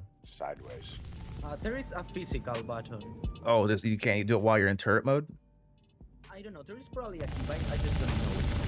Okay, I'm gonna put the shield on. Oh, it's the S. It's the S button. It's the S button. Oh my god. Guys, put first person right now.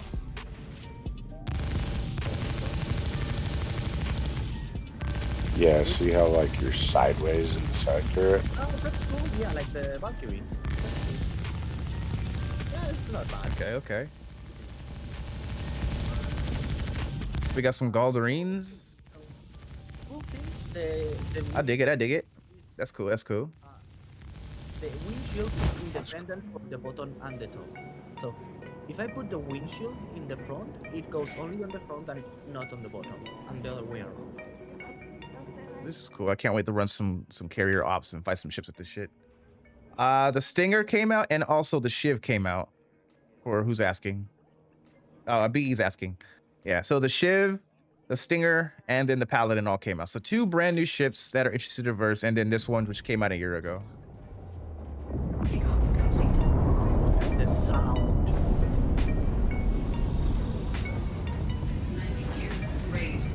I'm gonna enjoy flying this. How does it handle Gaporo? I don't know. If you want to open, you can go give it a try. I'll fly it later. I'll have plenty of time to fly it. The weird thing is I cannot change the vehicle. Okay, my keybind is just not working. Do you see? I keep telling you about this something. FC or is somebody? Wait for me. Okay, that's fine. Oh, look at the sound.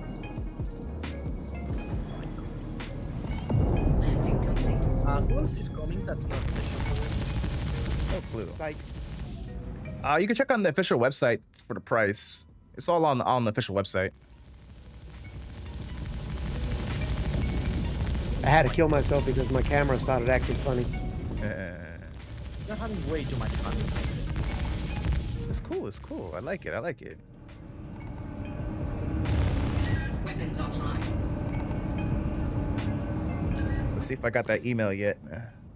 The gun's your gun. Got that PTU account email. Okay, give me 1 second, you guys. I need to copy my PTU test account, so give me 1 moment. Un momento. Are you going to do it now? Yes, I'm gonna do it right now because once I get it copied, I can pull the Stinger out. Yeah, but Yes, right now, Kapuro. we are all together in the ship. That's going to be an issue. It's not gonna be an issue. It's only an issue if you make it an issue. If you get out of the game, it's going to be. Let's see. How do I go to my mail? We can all just go back to menus. No, we are not going out back to menus. So, who is sent on the ship? All right, I'm gonna have to lead the game for like a solid 10 minutes. I think I may cut the stream here as well. This part doesn't have to be on the stream. I'll save it for later for you guys as well too. So let me quit the game as I'm working out stuff with my CIG account so I can be able to do what I gotta do. Hi guys. So, Whose yeah. hangar are we in? We're in mine. Oh, okay. But yeah, give me a second. That's not the right account. That's Spacebird's account. Oh my gosh, I have to fix this dumb shit. It's Spacebird's account? Spacebird's account, yeah. Okay, so I want to end the stream here. The CitizenCon was good. It wasn't bad. And we're just chilling. But other than that, though, I want to thank everyone who came out who watched with the watch party with me. I don't want to spoil too much on the brand new ships. I want to actually do, an official tour of both new ships, including the Shiv. I'll do one on the Shiv as well. I don't really care for it, but What the hell happened? yeah, it's gonna be cool. But I do appreciate everyone who came out for the watch party today. We had a good time. Wasn't nothing crazy. The CitizenCon was actually pretty cool. They talked about grass and rocks for 30 minutes, which was, grass and rocks. But yeah, until next time, you guys have a good time. Until next time, until the next upload. You guys already know who it is. The biggest bird in the verse, FC, aka Fried Chicken. Big Bird out. I fell out into space. Yeah. Oh my god.